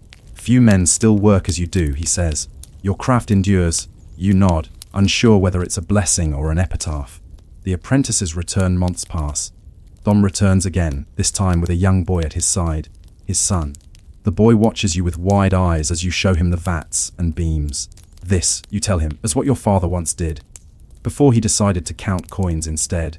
Thom laughs. "And I still remember how to scrape a hide." You hand him a knife. "Show me then."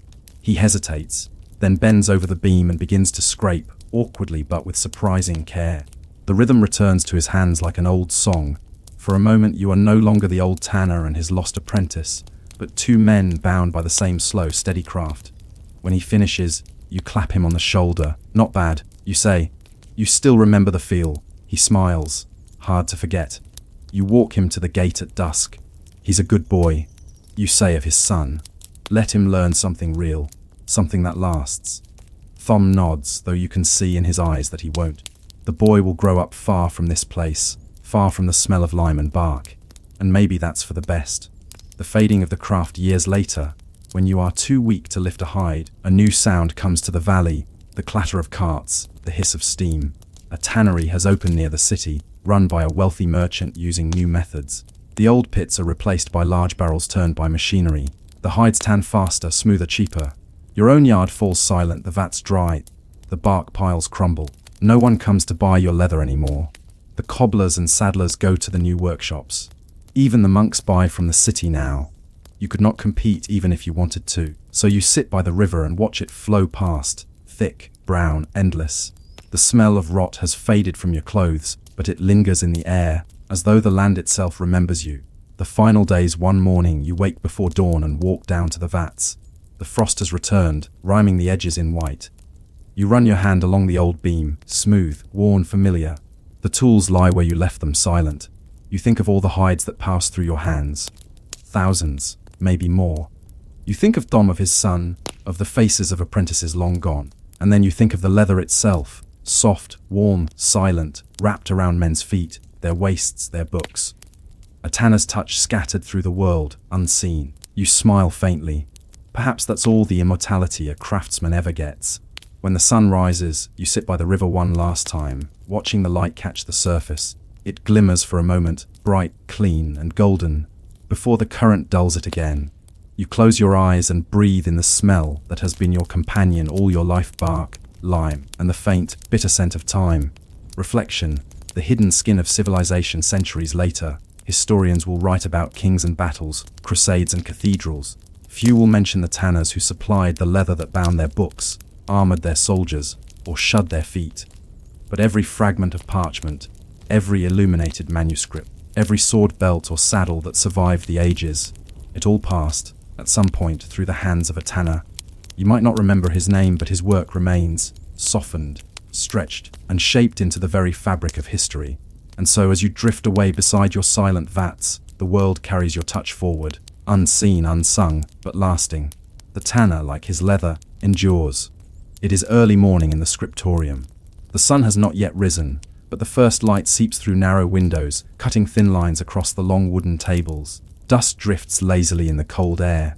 You hear the faint creak of benches, the soft clink of inkpots being opened, the low murmur of monks clearing their throats before another day of writing. You, Brother Alaric, are among them, a middle-aged scribe with poor eyesight and steady hands. You've copied texts for 20 years now, from Psalters and Gospels to the works of long-dead Roman philosophers whose Latin phrases you no longer fully understand. Each day begins the same way, with silence, ink, and obedience. The monastery at dawn. The monastery lies in a remote valley, far from any town. Its walls are thick, its halls cold, even in summer. The day begins with matins, the night prayer, when the brothers rise before dawn to chant the psalms. Afterward comes a brief meal of coarse bread and watered ale. Then, you and a handful of others file into the scriptorium, a long hall lined with desks and narrow windows to let in as much light as possible. Candles are allowed only on cloudy days, and even then, sparingly. Wax is expensive. The abbot has ordered that each scribe must complete at least 6 folios per week. Some manage more, you do not.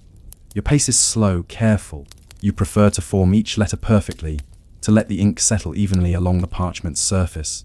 You dip your quill, breathe, and begin. The tools of the scribe, a monk's world, is measured in inches. The width of a letter, the spacing between lines, the margin left for a future illuminator. Your tools are simple: a quill, cut from the feather of a goose or swan, trimmed daily with a small knife called a penna. An inkpot filled with a mixture of oak gall, iron salts, and gum arabic, black, sticky, and faintly metallic in scent.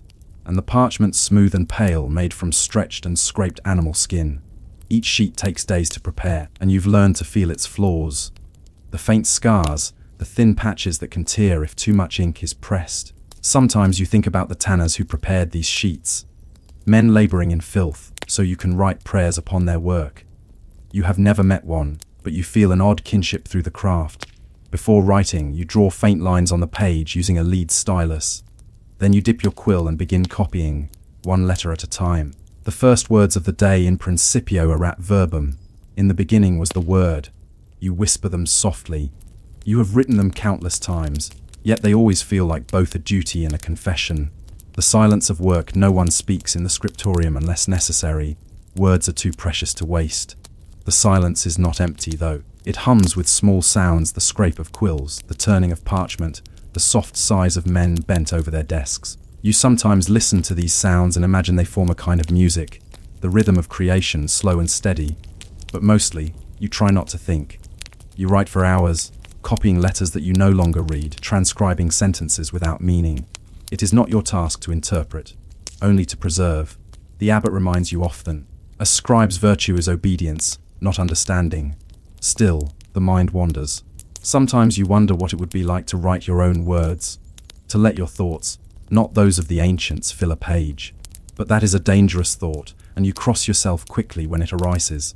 The cold and the ink. By midday, your fingers ache. The ink has thickened in the chill, and your breath fogs the air as you lean closer to the page. When the weather turns cold, ink behaves badly. It clumps or flows too fast. You've learned to warm it gently by setting the pot near a candle. Too close, and it thickens to sludge. Too far, and it freezes to the rim. Your fingers are permanently stained black from years of this. Even when you wash them with lye, the color never fully fades. Brother Osmond, who sits beside you, sneezes loudly and blots his page by mistake. He mutters a prayer and scratches the mark out carefully. Mistakes are costly. Parchment cannot be wasted. He glances at your steady script and shakes his head. You write like a clock, he whispers. You almost smile. And you blot like one, you reply softly. A brief flash of humor passes between you, rare and precious in this place of solemn repetition. Then both of you return to silence. The marginalia sometimes, when the abbot is elsewhere, you allow yourself a small indulgence, a doodle in the margin. It's a common secret among scribes' little drawings that hide between the lines of holy text. A tiny mouse chasing a cat, a monk asleep on his desk, a bird with a human face. You've even seen stranger things. Illuminated initials shaped like dragons, letters sprouting vines and beasts, faces peering from the corners of psalms. These flourishes are not rebellion, exactly. They are reminders that the hand that copies divine words is still human. One day, long after you are gone, someone might read this manuscript and find your little drawing, a bird perched on the end of a verse, and wonder who made it. That thought comforts you. The hours of prayer, the bell rings for terce, the third hour. You lay down your quill, stretch your stiff fingers, and follow the others to the chapel. The chanting begins again, low, steady, endless. You mouth the psalms from memory, your voice blending with a dozen others until individual sound dissolves into one great hum. When the prayers end, you return to the scriptorium. The light has shifted. The day will pass in the same rhythm: prayer, work, silence, prayer again. You mark your place with a thread of colored wool and resume. Each page feels eternal when you begin it, but somehow the weeks vanish in a blur of letters.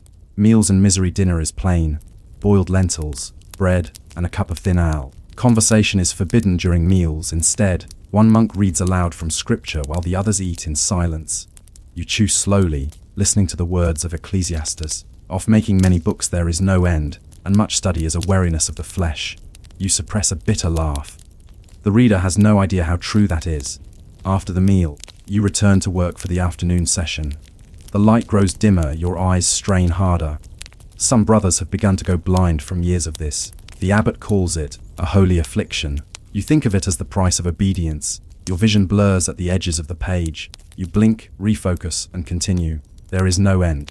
The meaning of it all that night. As you clean your quill and close your ink pot, you stare at the page you've just completed. It is beautiful, precise, even, balanced, each word perfectly shaped. But it is not yours.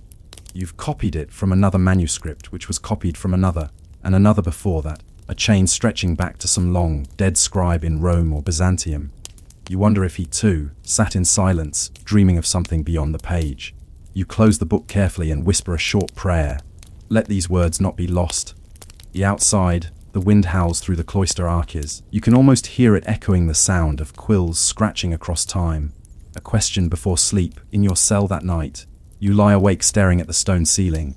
Your fingers twitch, as if still tracing letters in the air. You think of the books you've copied, the Psalms, the Gospels, the treatises of men who died centuries before you were born. You have preserved their thoughts with perfect obedience. And yet, in all these years, you have written not a single word of your own.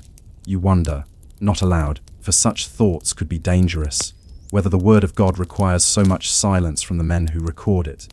You turn over, eyes heavy, and drift into sleep with that thought lingering like the smell of ink in your hands. The year turns quietly in the valley. Snow covers the hills, melts, and returns again. Inside the monastery, little changes. The rhythm of your days, prayer, writing, prayer again, has long since dulled into habit. You no longer think of it as work or even as worship. It simply is. But even the most disciplined life begins to wear at the edges, like a manuscript handled too often. The weight of repetition each morning begins with the same sound. The abbot's bell, faint but unrelenting. You rise, pray, and walk to the scriptorium. The benches groan under familiar weight. The smell of ink and wax clings to the air like incense. You open your manuscript, a commentary on St. Jerome's translation of the Psalms. You've been copying it for 6 months. The words blur together now, a river of Latin phrases whose meaning you've stopped questioning.